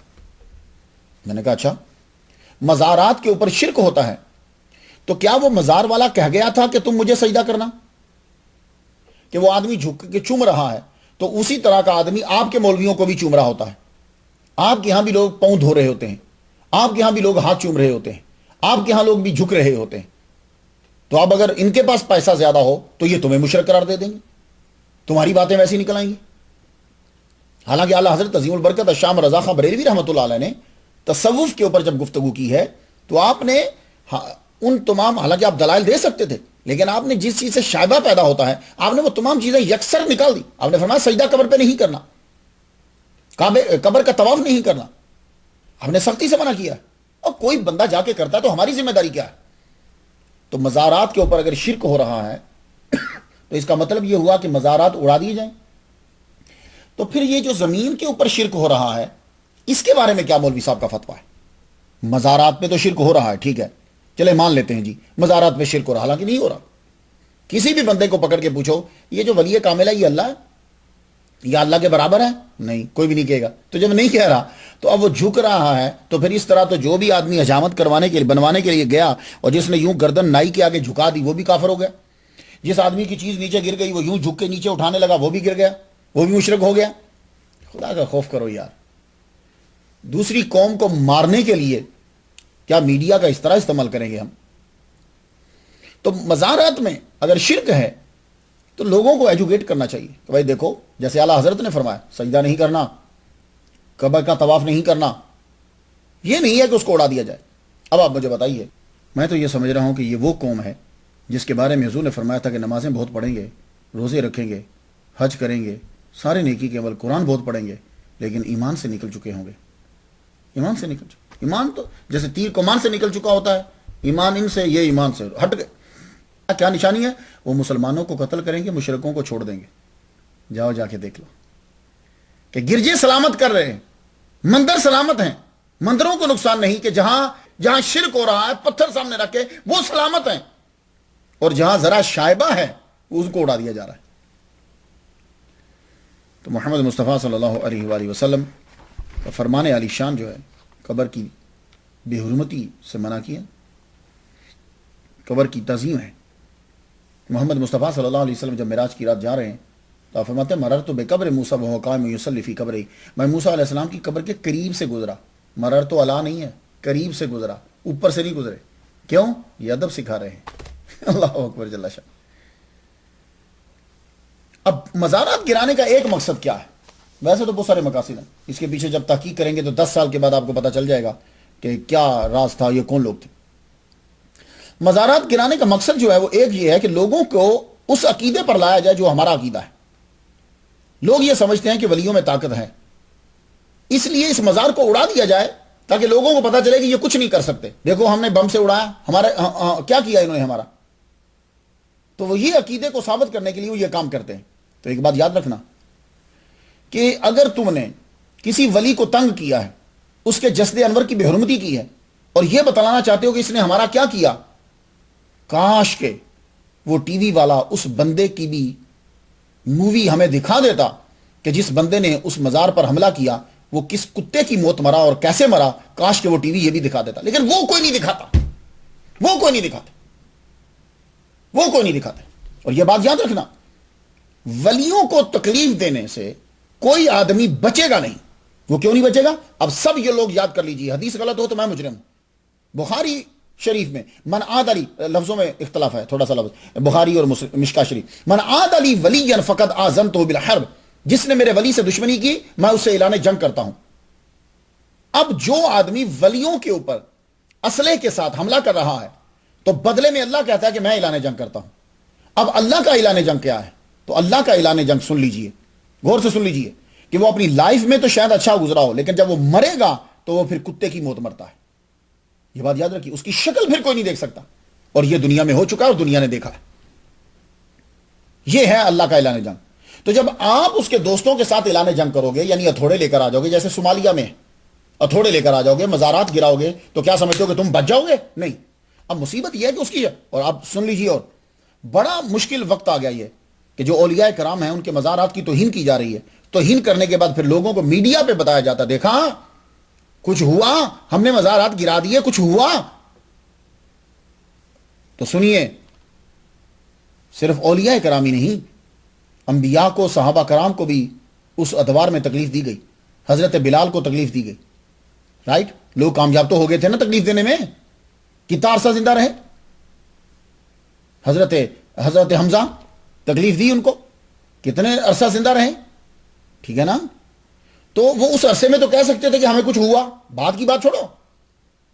حضرت سمیہ، صہیب رومی، حضرت امام حسین لے لیجئے، حضرت امام حسین کا سر قلم کر دیا گیا، حضرت زکریا علیہ السلام نبی ہیں، آرے کے نیچے چیر دیا گیا، حضرت یحییٰ علیہ السلام کی گردن اڑا دی گئی، 70 نبی بنی اسرائیل نے قتل کر دیے۔ تو کیا کہو گے؟ کچھ ہوا؟ وہ جو ہوا ہے وہ نہیں دکھاتے۔ تو تکالیف جو ہیں وہ دی جاتی، اس لیے اپنے ایمان کو کمزور مت کرنا۔ یہ اللہ کے ولی ہیں، کوئی تکلیف دے رہا یا کچھ کر رہا تو اس کا مطلب یہ نہیں ہے کہ وہ مسلک وہ کامیاب ہو گیا۔ اللہ اکبر جل شانہ۔ محمد بن سلیمان جزولی رحمۃ اللہ علیہ، آپ کا دور زبردست دور، تصوف کا دور۔ آپ نے مراکوں میں علم اور تصوف کو عام کیا۔ آپ کی علمیت کا اندازہ بہتر انداز میں لگ جاتا ہے اگر اس دور کا حاکم آپ کا دشمن نہ ہوتا۔ پھر کچھ پتہ چلتا، ڈیٹیل کے ساتھ تفصیل آتی کہ محمد بن سلیمان جزولی رحمۃ اللہ علیہ جو ہیں وہ کیا تھے۔ اب یہ کہ جب حاکم دشمن ہوتا ہے نا، تو پرانے دور میں کیا ہوتا تھا کہ حاکم کے برابر میں جو چیز آتی تھی وہ اس کے بارے میں لکھنے اور بولنے نہیں دیتا تھا، وہ دولت کا استعمال کر کے منہ بند کر دیتا تھا اور خوف کا استعمال کر کے وہ اس کی سوچ بند کر دیتا تھا، بس۔ تو یہ چیزیں استعمال کی جاتی تھی، ورنہ ڈیٹیل کے ساتھ اور چیزیں ظاہر ہوتی۔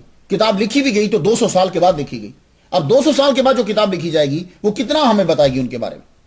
لیکن پوری دنیا کے اندر محمد بن سلیمان جزولی رحمۃ اللہ علیہ مشہور ہوئے تو اپنی کتاب دلائل الخیرات کی وجہ سے۔ یہ دلائل الخیرات کا پورا نام جو ہے یہ دلائل الخیرات و شوارق الانوار فی ذکر الصلاۃ علی النبی المختار۔ اللہ اکبر جل شانہ،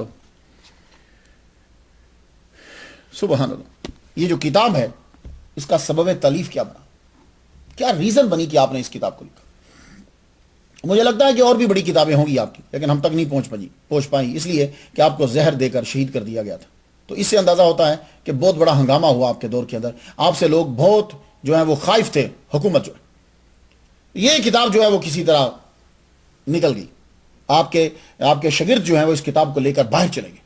تو جب باہر چلے گئے تو وہ کتاب جو ہے وہ مفت، اور اس کتاب نے ہی ہمیں آپ کی علمیت کو بتا دیا کہ عربی میں آپ ماہر ہیں، حدیث میں آپ ماہر ہیں، شاعری میں آپ ماہر ہیں، تصوف میں آپ ماہر ہیں، محمد مصطفیٰ صلی اللہ علیہ وسلم کے عشق میں ڈوبے ہوئے ہیں، اور آپ کو ہر چیز پر عبور حاصل ہے۔ یہ اس کتاب، اکیلی کتاب نے بتا دی۔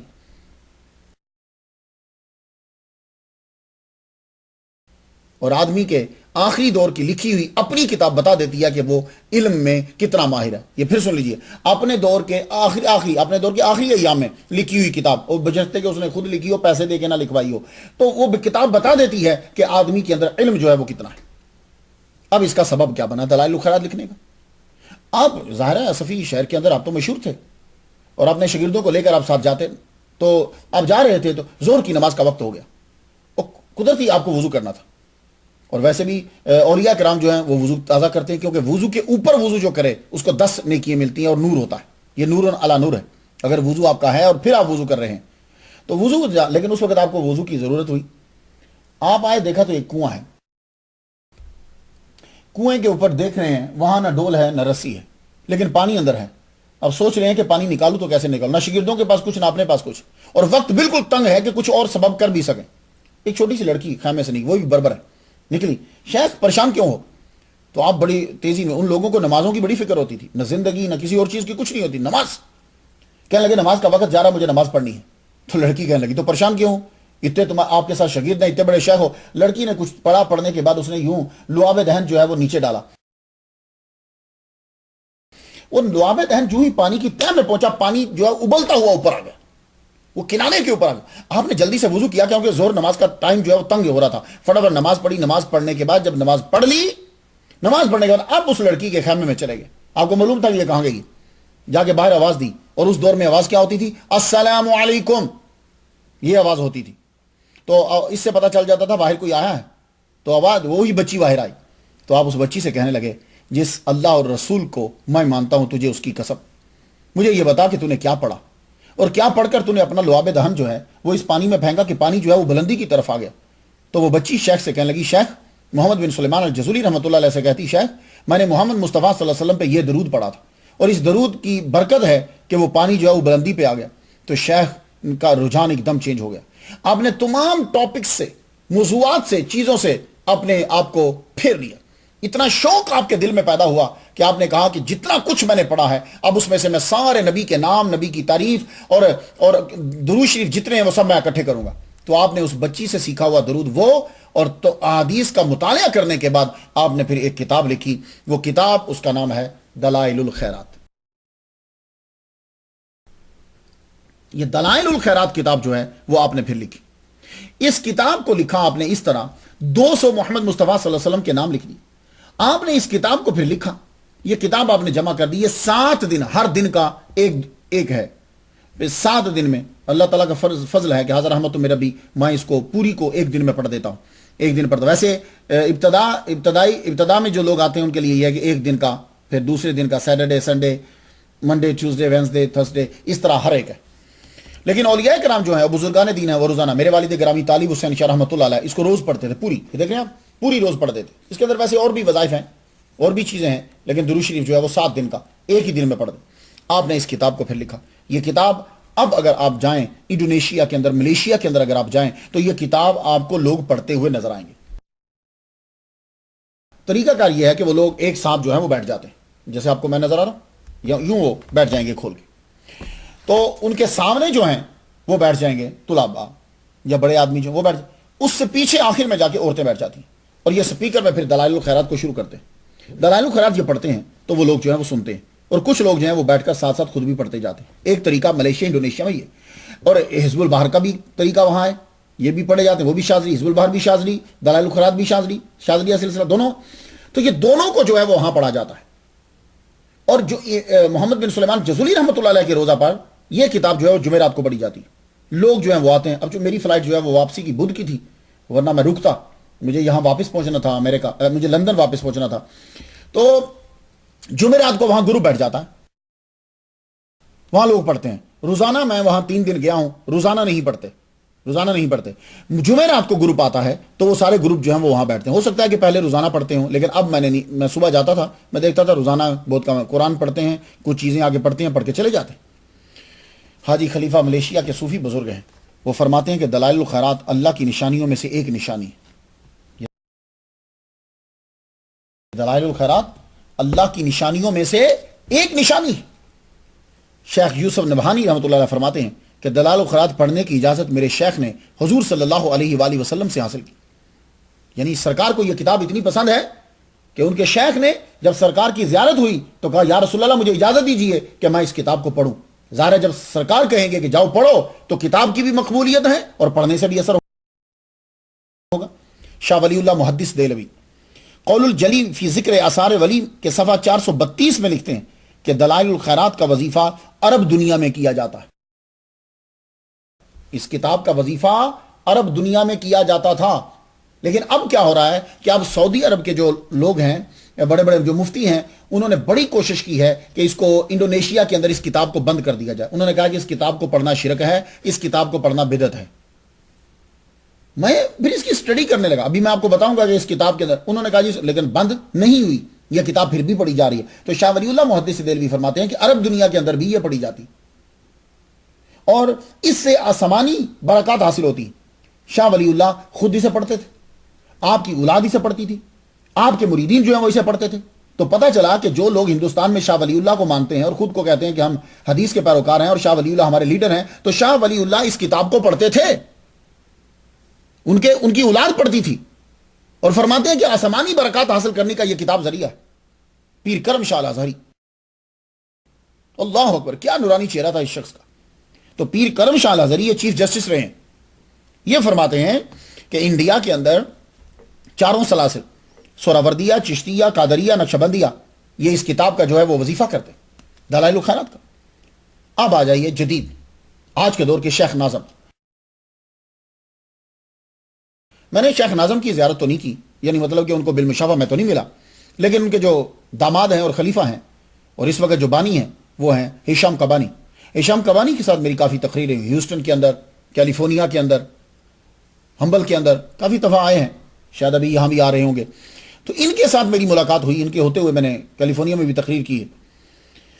یہ شیخ ناظم جو ہیں، ان کے سسر بھی ہیں اور پیر بھی ہیں، انہوں نے آخری انٹرویو دیا، اب یہ دنیا سے چلے گئے، آخری انٹرویو ان کو جو تھا، ذرا غور سے سنیے گا، کیونکہ آخر میں جو ولی کامل یا جو آدمی جو بات کرتا ہے اس بات کے اندر تجربہ بھی شامل ہوتا ہے، مشاہدہ شامل ہوتا ہے، سچائی شامل ہوتی، کیونکہ اس کو معلوم ہے میں نے اب چلے جانا ہے، تو اس انٹرویو کا ترجمہ جو ہے وہ آپ کو مل جائے گا۔ اب وہ انٹرویو کیا ہے؟ انٹرویو دیتے ہوئے آپ نے مختلف مسائل کے اوپر شیخ ناظم نے گفتگو کی، تو شیخ ناظم گفتگو کرتے ہوئے فرماتے ہیں مارچ 2013 کے آخری میں، کہتے ہیں، شیخ سن لیجئے، نقش بندی ہیں وہ خود، کہتے ہیں کہ مجھے 70 سال ہو گئے ہیں یہ کتاب پڑھتے ہوئے، 70 سال۔ تو شیخ ناظم نقش بندیہ سلسلے کے فرماتے ہیں کہ مجھے 70 سال ہو گئے ہیں یہ کتاب جو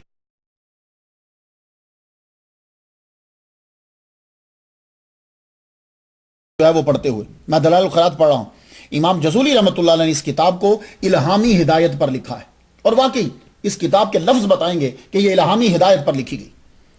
یہ کتاب حیران کن فوائد رکھتی ہے، یہی وجہ ہے کہ تمام سلاسل کے مشائخ کا وظیفہ رہی، جو دلائل الخیرات کا منکر ہے اسے حضور صلی اللہ علیہ وآلہ وسلم سے کامل محبت نہیں ہے۔ وہ تمام لوگ جو وظیفہ نہیں رکھتے خشک گوشت کی طرح ہے، وہ زندہ نہیں ہے، اور جو دلائل الخیرات پڑھتا ہے مشکلات سے محفوظ رہتا ہے۔ میں یقینی طور پر کہتا ہوں، شیخ ناظم کہہ رہے ہیں، میں یقینی طور پر کہتا ہوں مصائب نہیں آتے، جو پڑھ سکتا ہے خود پڑھے، ورنہ سنے۔ سن لیا آپ نے؟ تو دلائل الخیرات جو ہے یہ تمام سلاسل کے اندر رہی۔ ابھی میں نے اجازت دی ہے، میری ایک بہن ہے آسٹن میں ہے، میں نے ان کو اجازت دی، ان کی کال آئی، کہنے لگی کہ ماشاءاللہ اللہ کا کرم ہوتا ہے، کہنے لگی کہ اب مجھے اپنے مرشد جو ہے وہ دکھائی دیے جب سے میں نے پڑھنا شروع کی، اور مجھے یہ چیزیں جو ہے مجھ پر عیاں ہوتی، اور جو یہ وظائف شروع ہو، جب میں واپس آیا ہوں، میں حضرت سید محمد بن سلیمان جزولی رحمۃ اللہ علیہ سے وہاں سے اجازت لے کر آیا ہوں، کافی بندوں نے اجازت مانگی، اب ذرا اثر زیادہ ہو رہا ہے اس کا۔ تو یہ دلائل الخیرات جو یہ ہے، یہ خود امام جزولی رحمۃ اللہ علیہ نے 2 مرتبہ حضور صلی اللہ علیہ وآلہ وسلم کے سامنے پڑھی ہے، 2 مرتبہ، اور اللہ تعالیٰ نے مجھے بھی سعادت دی۔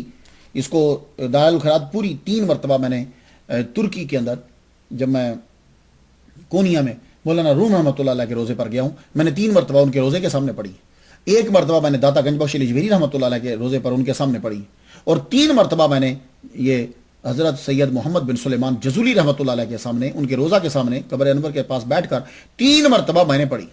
تو اللہ تعالیٰ کا یہ بڑا کرم ہے مجھ پر، اور مجھے اس کی اجازت سید محمد شکوب شاہ رحمۃ اللہ علیہ بدایونی رحمۃ اللہ علیہ ان سے اجازت، پھر میرے والد صاحب سے مجھے اجازت، پھر شیخ زبیر جو ہیں بہت بڑے علامہ ہیں، یہ آپ ساؤتھ افریقہ میں رہے، پھر اب امریکہ میں ہیں، علوی مالکی عطاسی، بہت بزرگ زبردست، ان کا تو ماشاءاللہ اتنا اعتقاد ہے، میں جب جانے لگا تو میں ان سے پوچھ کر گیا، اجازت لے کر گیا کہ میں جا رہا ہوں، مرشد کہتا ہوں، اور واقعی بہت نائس ہیں وہ، انہوں نے بھی مجھے خلافت دی ہوئی ہے۔ تو وہ تو جب کیسا بلانکا ایئرپورٹ کے اوپر جہاز تھوڑی دیر کے لیے رکا تو ان کے کڈنی میں سٹون تھا، تو یوں محمد بن سلیمان جزولی رحمۃ اللہ علیہ کی جانب متوجہ ہو کے فاتحہ پڑھنے کے بعد کہنے لگے، اللہ تعالیٰ نے آپ کو بڑا مرتبہ عطا فرمایا ہے، دعا کیجئے کہ میری یہ کڈنی، اس میں سٹون جو ہے یہ ختم ہو جائے۔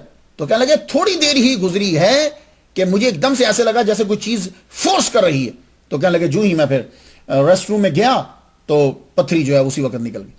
محمد بن سلیمان جزولی رحمۃ اللہ، یہ دلائل الخیرات لکھنے والے، میں خود، حالانکہ میں بہت سے مزارات پر گیا ہوں، آپ کو معلوم ہے، آپ دیکھتے رہتے ہو یوٹیوب پہ، آپ نے دیکھا ہوگا میرے پیج پہ دیکھا ہوگا، فیس بک میں بہت سے مزارات پہ میں گیا ہوں، لیکن جتنا ایمرجنٹ اثر جو ہے اور تصرف جو میں نے ان کا دیکھا ہے، اللہ اکبر جل شان، یہ ان لوگوں میں ہے کہ جو اپنے آنے والے کو بہت جلدی سے فیض جو ہے وہ عطا فرما دیتے۔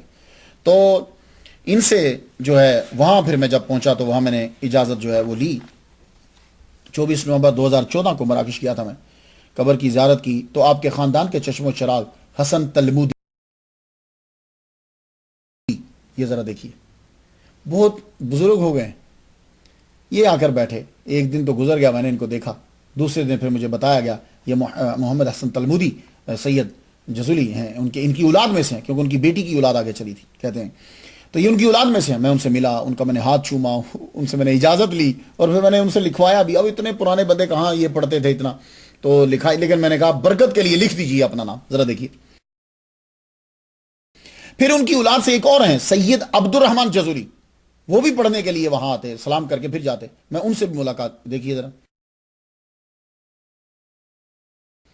تو دونوں نے، اور پھر ایک اور صاحب ہے وہاں محمد بن احمد. یہ احمد جو ہیں یہ 20 سال تک محمد بن سلیمان جزولی رحمۃ اللہ کے در پر مجاور رہے. ان کے بعد ان کا بیٹا اب یہ محمد ہے. اس سے بھی پھر میں نے اجازت لی. یہ ذرا کچھ پڑھا لکھا تھا، انگلش کا تھوڑا سا سائن کیے. تو اب یہ اجازت انہوں نے مجھے کہا کہ آپ سب کو اجازت دو، لوگ اسے پڑھیں. تو جب آپ پڑھتے ہیں تو یقین جانیے دلائل الخیرات میں ہے کیا، بس اب یہ سن لیجئے.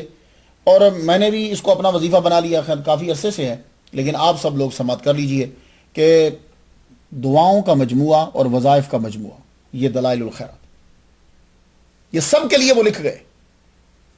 اب اس کے اندر کیا ہے؟ آپ کے علم اور محبت کا منہ بولتا ثبوت. حدیث مبارکہ جتنی آپ کو زبانی یاد تھی. دیکھو آج کے دور کے اندر کسی ٹاپک کو لکھنا ہو اور ساری حدیث لینی ہو تو بڑی آسان ہے. ابھی نیٹ کو کھولو، بخاری اور مسلم، ابو داؤد، ترمذی، نسائی، ابن ماجہ، ساری کتابیں سامنے کھولو اور اس میں سے وہ ٹاپک لے کر لے. آج بڑا ایزی ہے. اس دور کے اندر نہ تو کتابیں ہوتی تھیں نہ انٹرنیٹ ہوتا تھا.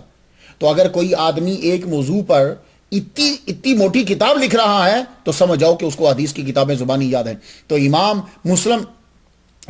محمد بن سلیمان الجزولی رحمۃ اللہ علیہ کو آپ کو ساری کتابیں زبانی یاد تھی. آپ نے پھر بیٹھ کر محمد مصطفیٰ صلی اللہ علیہ وآلہ وسلم کی تعریف کے کہ جتنے کلمات تھے ان کلمات کو جوڑا، درود شریف اسے جوڑا، وہ جوڑ کر پھر آپ نے اپنے لفظوں کو، اس سے یہ بھی ہوتا ہے عربی زبان پر آپ کو عبور حاصل ہے کیونکہ آپ مکفہ مسجع عبارات استعمال کرتے ہیں، شاعری بھی آپ کرتے ہیں. اس سے پتہ چلتا ہے کہ آپ کو یہ بھی علم آتا تھا. تو شاعری پر بھی عبور آپ کو حاصل تھا. تو شاعری کا نمونہ بھی دلائل الخیرات کے اندر ملے گا. حزب سامن جو ہے 8ویں پڑھیں تو معلوم ہوگا آپ کیا کہتے ہیں. اللہم صلی علی بدر التمام، اللہم صلی علی نور الظلام. اب دیکھیے، اے اللہ درود بھیج اس پر کہ جو پورا 14ویں کا چاند ہے. اللہم صلی علی نور الظلام، درود بھیجا اللہ تعالیٰ اس پر کہ جو اندھیروں کا نور ہے. اللہم صلی علی مفتاح دار السلام، جو دار السلام کی چابی ہے اس پر درود. اللہم صلی علی شفیع، اس پر درود کہ جو شفیع ہے، امت مسلمہ ہے. اب یہ دیکھ رہے بدر التمام، نور الظلام، مفتاح دار السلام. یہ دیکھیں حزب سامن. اب پیر کا ورد جب شروع ہوتا، شروع میں کیا خوبصورت الفاظ ہیں. صلاۃ و سلام ان پر جو قطب الجلالہ والشمس النبوت والرسالہ والہادی من الدلالہ والمنقذ من الجہالہ. لفظوں کا دیکھ رہے ہیں آپ، اللہ اکبر، خدا کی قسم عشق کی انتہا کر دی. نبی کی بارگاہ میں لکھتے جا رہے ہیں. اور یہ جو الفاظ ہیں یہ آپ نے احادیث، قرآن، ان سے لیتے ہیں اور اس کے جو مفہوم ہیں وہ مفاہیم سے وہ لفظ لے کر پھر درود کے اندر استعمال کرتے ہیں. حزب سامن کے آخر میں اللہ سے دعا کرتے ہیں. اس سے معلوم ہوا کہ آپ کو حدیث معلوم تھی. دیکھو نا کہ دعا جب مانگنی ہو تو کیا طریقہ ہے، درود پڑھو، پھر دعا مانگو، پھر درود پڑھو. تو اللہ تعالیٰ درود کو رد نہیں کرتا، اللہ تعالیٰ اسے قبول کرتا ہے. تو اب اگر دو درود کے بیچ میں دعا ہوگی تو اسے قبول کرے، اسے قبول کرے اور اسے چھوڑ دے، اس کی رحمت کے شایان شان نہیں. تو آپ دلائل الخیرات کے اندر کیا کیا کہ آپ درود لکھتے ہیں، صلاۃ و سلام لکھتے ہیں، صلاۃ و سلام کے بیچ میں دعائیں لکھتے ہیں کہ جو پڑھنے والا ہے اس کی دعا قبول ہو. اب ذرا سنیے کیا دعا. اللہم ارحم تضرعنا وآمن خوفنا وتقبل اعمالنا واصلح احوالنا واجعل بطاعتك اشتغالنا والى الخير معالنا وحقق بزیادت اعمالنا واختم بسعادت آجالنا. کتنی خوبصورت دعا ہے. مجھے نہیں سمجھ آتی تھی کہ سعودی عرب کے مفتیوں نے اس کو شرک کیوں قرار دیا. یہ دیکھو، یہ اللہ سے دعا مانگ رہے ہیں. ایسی دعا تو عربی خود آج کا مفتی نہیں مانگ سکتا. کیا آپ کو یہ دعا یاد ہے؟ کیا آپ نے کبھی زندگی میں یہ دعا مانگی ہے؟ اللہم ارحم تضرعنا وآمن خوفنا وتقبل اعمالنا واصلح احوالنا. یہ دعا مانگی کبھی نہیں؟ تو پھر اس کے اندر ہے. اس سے اندازہ کر لو کہ لوگ کتنے متعصب ہیں کہ ایک آدمی اپنی تالیف کے اندر اللہ سے دعائیں مانگتا ہے اور وہ اس کتاب کو شرک قرار دیتے. توحید و رسالت، اس کتاب کے اندر آپ کو توحید ملے گی، آپ کو رسالت ملے گی. اور میں قسم اٹھا کے رب کی کہتا ہوں جیسی توحید اس کتاب میں ہے شاید آپ نے اپنی تقریروں میں نہ بیان کی ہوگی نہ کسی تقریروں میں سنی ہوگی آپ نے. جیسی شان توحید انہوں نے بیان کر ڈالی اور رسالت کا تصور ایک بیان کر دیا اور محمد مصطفیٰ صلی اللہ علیہ وسلم کے مقام کو واضح کی. جماعت کی توحید اور ہوتی ہے، یہ بات یاد رکھیے، کیونکہ آدمی کو جماعت میں جو وابستہ ہوتا ہے نا، اس کو جماعت کی خاطر جھوٹ بھی بولنا پڑتا ہے. تو جب آپ دلائل الخیرات کو پڑھیں گے تو یہ کتاب توحید کا اظہار، محمد مصطفیٰ صلی اللہ علیہ وسلم سے پیار، اس کا مجموعہ ملے گا یار. آپ نے تو یہ کتاب جب کی، آغاز اس کا کیا تو آغاز ہی توحید سے کیا. ذرا سنیے، آپ لکھتے ہیں لا الہ غیرہ ولا خیر الا خیرہ وہو نعم المولا ونعم النصیر. لو، وہ کہہ رہے ہیں کہ اللہ سب سے اچھا مولا ہے، سب سے اچھا مددگار اللہ ہے، اس کے علاوہ کوئی نہیں ہے. اور کون سی توحید ہوتی ہے؟ کیوں اس کتاب کو شرک قرار دے دیا گیا؟ انہوں نے تو کہا کہ اللہ کے علاوہ کوئی معبود ہی نہیں ہے. اور اسی کتاب کے اندر پھر صحابہ کی محبت بتائی گئی. جمعہ کا ورد جب ختم ہوتا ہے تو وہاں یوں دعا مانگتے ہیں، اے اللہ راضی ہو حضور صلی اللہ علیہ وسلم کی ازواج سے جو مومنوں کی مائیں ہیں، اور راضی ہو حضور کے صحابہ سے جو ہدایت کے امام اور دنیا میں چراغ ہیں. تو پتہ چلا کہ آپ سارے صحابہ کو ماننے والے. اور توکل علی اللہ، اس کتاب کے اندر یہ بتایا گیا کہ بھروسہ کرنا ہے تو اللہ پر بھروسہ کرنا ہے. یہ آپ نے وظائف میں، درود میں اور عبارات کے اندر ساری چیزیں ڈال دی تاکہ یہ کتاب پڑھنے والا پکا توحیدیہ، رسالت پر ایمان، نبی کا عشق، رب پر بھروسہ، اس کے اندر ساری صفات اور اس کی دعائیں اور آرزویں سب پوری ہو جائیں، علیحدہ الگ سے کوئی چیز مانگنی نہ پڑے. اب توکل علی اللہ یہ تو اولیاء کرام کا خاصہ ہے، خاص صفت ہے. حزب سابق کے اندر، 7ویں حزب کے اندر یوں لکھتے ہیں، اب سن لو، شرک قرار دے دیا، مفتیوں نے کہا اس کو بند کر دو. اب اس کے اندر ذرا سنا، خاص توحید، واہ حسبی، وہ مجھے کافی ہے، ونعم الوکیل، ولا حول ولا قوت الا باللہ العلی العظیم. اب حزب سامن میں ذرا دیکھو، نسالو کا بے کا ولا نسالو کا بے احد غیر کا، ہم تجھی سے مانگتے ہیں، تیرے علاوہ کسی سے نہیں مانگتے. انت الباقی بلا زوال الغنی بلا مثال، تو ایسا باقی ہے کہ زوال ہی نہیں، اور ایسا غنی ہے کہ مثالی نہیں. یار خدا کا خوف کرو یار، ایسے جملے کیا کبھی بولے کسی بڑے توحیدیے نے بولے ہو؟ اس کتاب کے اندر یہ جملے ہیں، یا ازلی ہو یا ابدی ہو، اے ہمیشہ یا دہریون یا دائمومیون. کیا ایسی کتاب و عبارت کو پڑھنا شرک ہے؟ یہ کتاب دعاؤں کا بھی مجموعہ ہے. چونکہ آپ کو بخاری و مسلم یہ کتابیں ساری آپ کو زبانی یاد تھی. آپ نے کیا کیا کہ امت مسلمہ کو الگ سے دعائیں پتہ نہیں یاد ہوں گی کہ نہیں ہوں گی. ہمیں تو چند دعائیں یاد ہوتی ہیں، میرا بچہ ٹھیک ہو جائے، میری بیوی ٹھیک ہو جائے، میرا مکان بن جائے، میرا کاروبار، چند دعائیں. جاؤ، ساری زندگی وہ دعائیں نہیں پڑھی ہوں گی جو دعائیں انہوں نے اس کے اندر لکھ دی. اب ذرا سنا، اسالک اللہم بلا الہ الا انت الحنان المنان بدیع السماوات والارض، میں تجھ سے سوال کرتا ہوں اے اللہ تیرے سوا کوئی نہیں، تو حنان ہے، منان ہے، تو ہی زمین و آسمان کو بغیر مٹیریل کے اور بغیر نمونے کے بنانے والا ہے. لو یار یہ شرک ہے. یا اللہ یا رب استجب، اے اللہ، اے میرے رب دعا میری قبول کر. یا ملہ العزت والجبروت یا ذل ملک والملکوت.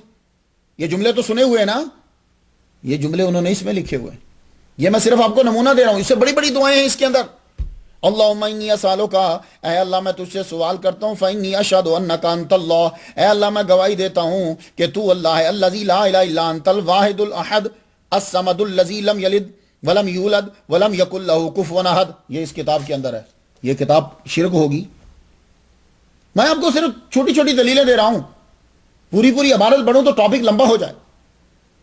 اللہ اکبر جل شانہ. اور میں اللہ کی قسم اٹھا کے کہتا ہوں، اگر یہ کتاب پڑھنے والا مسلمان نہیں ہے نا تو دنیا میں کوئی بھی مسلمان نہیں ہے. اب بات سن لیجئے کہ فلسفہ درود اصل میں ہے کیا. یہ بات سمجھ میں آ گئی، آپ کے مسائل کافی حل ہو جائیں گے. اللہ تعالیٰ نے قرآن مجید میں صرف اتنا آپ کو کہا ہے کہ یا ایھا الذین آمنوا صلوا علیہ وسلموا تسلیما، اے ایمان والو صلو علیہ وسلم، نبی پر صلاۃ اور سلام بھیجو. یہاں اس نے آپ کو سیغے نہیں بتایا کہ یہ پڑھو تو درود ہوگا، کہا نہیں کہ تم جب میرے نبی پر درود پڑھنے لگو تو اس میں دو چیزیں ہونی چاہیے، ایک صلاۃ ہونا چاہیے، ایک سلام ہونا چاہیے. اب تم اس کو کسی بھی سیغے سے پڑھو، الصلاۃ والسلام ہو یا اللہم صلی ہو، تو نبی کے وہ کسی بھی سیغے سے پڑھو، وہ نبی پر تمہیں صلاۃ و سلام پڑھنا ہے، اس کے اندر صلاۃ اور سلام ہونا چاہیے.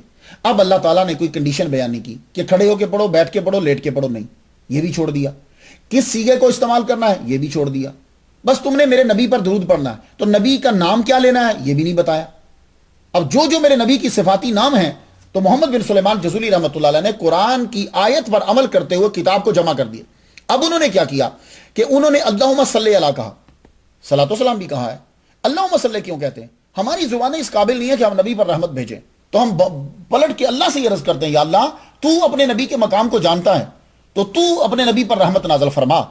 اب حضور صلی اللہ علیہ وسلم نے یہ فرمایا کہ مجھ پر درود بھیجو تو کثرت سے بھیجو۔ اب بتاؤ یہ کثرت کو کون مائی کا لال پورا کرے گا؟ کوئی پورا کر سکتا ہے کثرت سے بھیجو؟ تمہاری زندگی کتنی ہے؟ 60 سال۔ اب 60 سال میں تم کتنا روز بھی درود پڑھو تو تبھی کثرت نہیں ہو رہا۔ اب نبی پر کثرت سے درود پڑھنے کے لیے محمد بن سلیمان جزولی رحمۃ اللہ علیہ نے کیا کیا؟ محمد بن سلیمان جزولی رحمۃ اللہ علیہ نے اب اس کثرت کو لفظوں میں لے آئے، کہا ہماری زندگیوں میں ٹائم میں کثرت تو نہیں، تعداد میں کثرت تو نہیں، لفظوں میں کثرت لے آؤ۔ وہ کیسے؟ اب ایسے لفظ استعمال کیے گئے کہ جو کثرت پر دلالت کرتے ہیں۔ اے اللہ تعالیٰ تو ہمارے نبی پر رحمت نازل فرما، اتنے درود بھیج کہ جتنے سمندر میں پانی کے قطرے ہیں۔ یہ اب آپ کو اس میں ملے گا۔ اے اللہ اتنی مرتبہ رحمت نازل فرما کہ جتنے فرشتے ہیں، فرشتوں کی تعداد ہے۔ اے اللہ تعالیٰ اتنی مرتبہ رحمت نازل فرما کہ جتنے درختوں کے پتے ہیں۔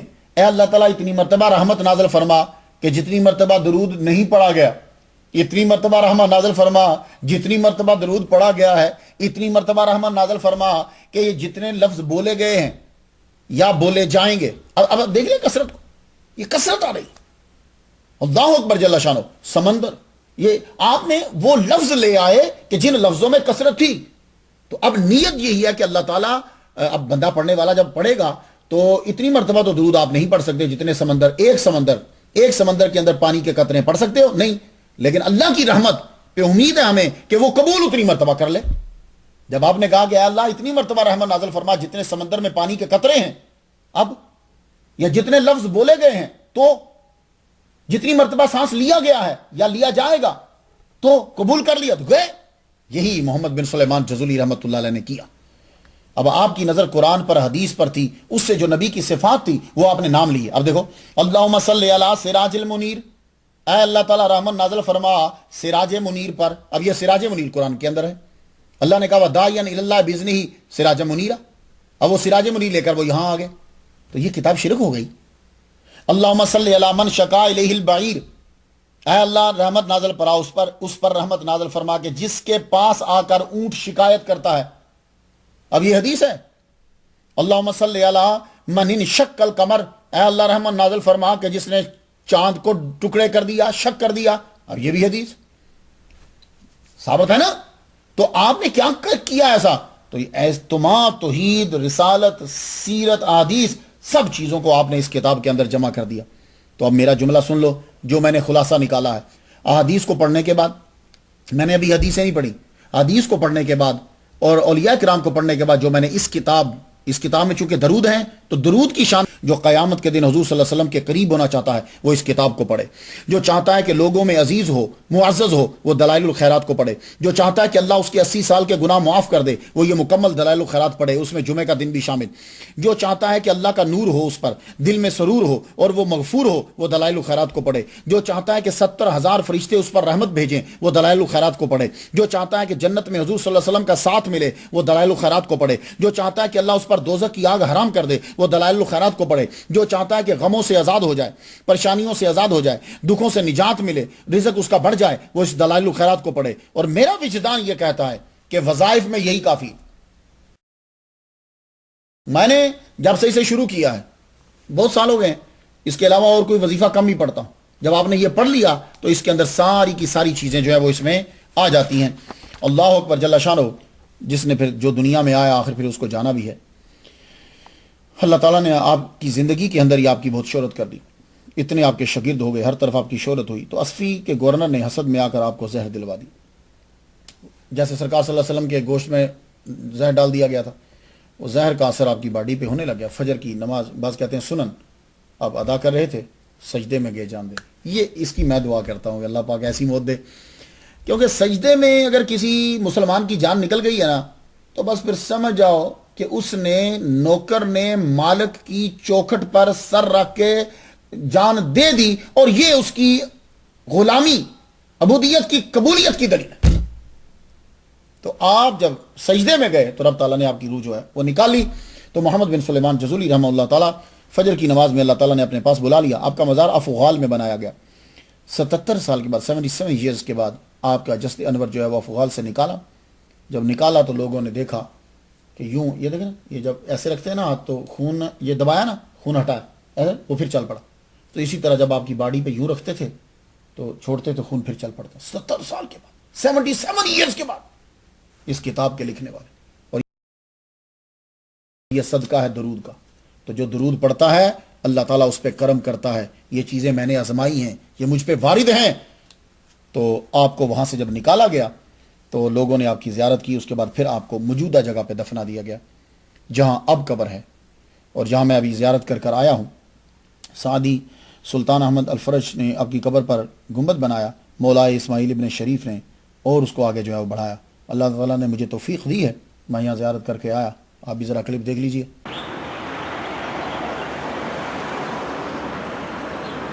حضرت محمد بن سلیمان جزولی رحمۃ اللہ علیہ کے مزار شریف کی انٹرنس ہے.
محمد بن سلیمان جزولی رحمۃ اللہ علیہ کہ اللہ تعالیٰ نے ہمیں اس روزے کی زیارت جو ہے وہ نصیب فرمائی. اللہ تعالیٰ سب پر جو ہے وہ رحمت نظر فرمائے.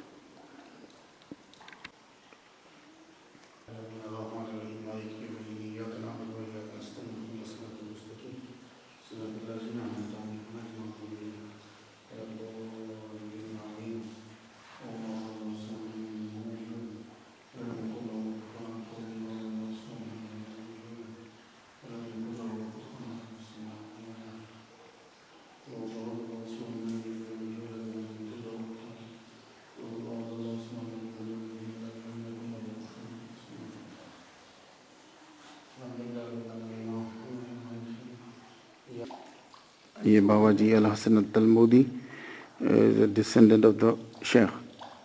He gave to me the permission to recite the Dalail al-Khairat and Ijaza. This is Muhammad bin Ahmad, the Khadim here. Sheikh al-Hasan al-Talmudi, the descendant of Sheikh Muhammad Sulaiman Jazuli Rahmatullah alayh.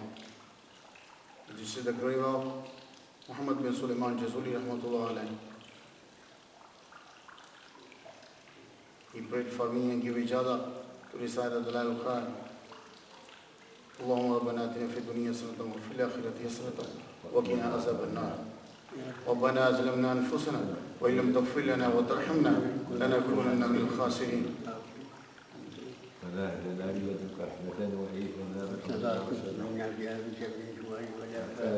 وتقضي لنا بها جميع الحاجات وتطهرنا بها من جميع السيئات وترفعنا بها الدرجات وتبلغنا بها الصغائرات من جميع خيرات الحياة والممات. آمين. سبحان ربك رب العزة عما يصفون وسلام على المرسلين والحمد لله رب العالمين. تقبل الله. میں تو ان کے لیے کافی دنوں سے فاتحہ پڑھ رہا ہوں، پوری دلائل الخیرات کا ثواب بھی ان کی نظر کر رہا ہوں. آپ بھی فاتحہ پڑھ لیجئے. اور جتنے لوگ سن رہے ہیں میری طرف سے ان تمام کو جو ہے وہ میں اجازت دیتا ہوں دلائل الخیرات پڑھنے کی. اور آپ لوگوں کو اگر سمجھ نہ آئے تو آپ لوگ جو ہے وہ میرے پیج کے اوپر آ کر مجھ سے بات کر سکتے ہیں. تو میرا پیج میرے نام پر ہی ہے، آپ آئیں اپنا نام مجھے دیں، میں آپ کو اجازت دوں، آپ پڑھیں، پھر اس کو پڑھنے کے بعد پھر بتائیے گا کہ کتنی نوازشیں ہوئی.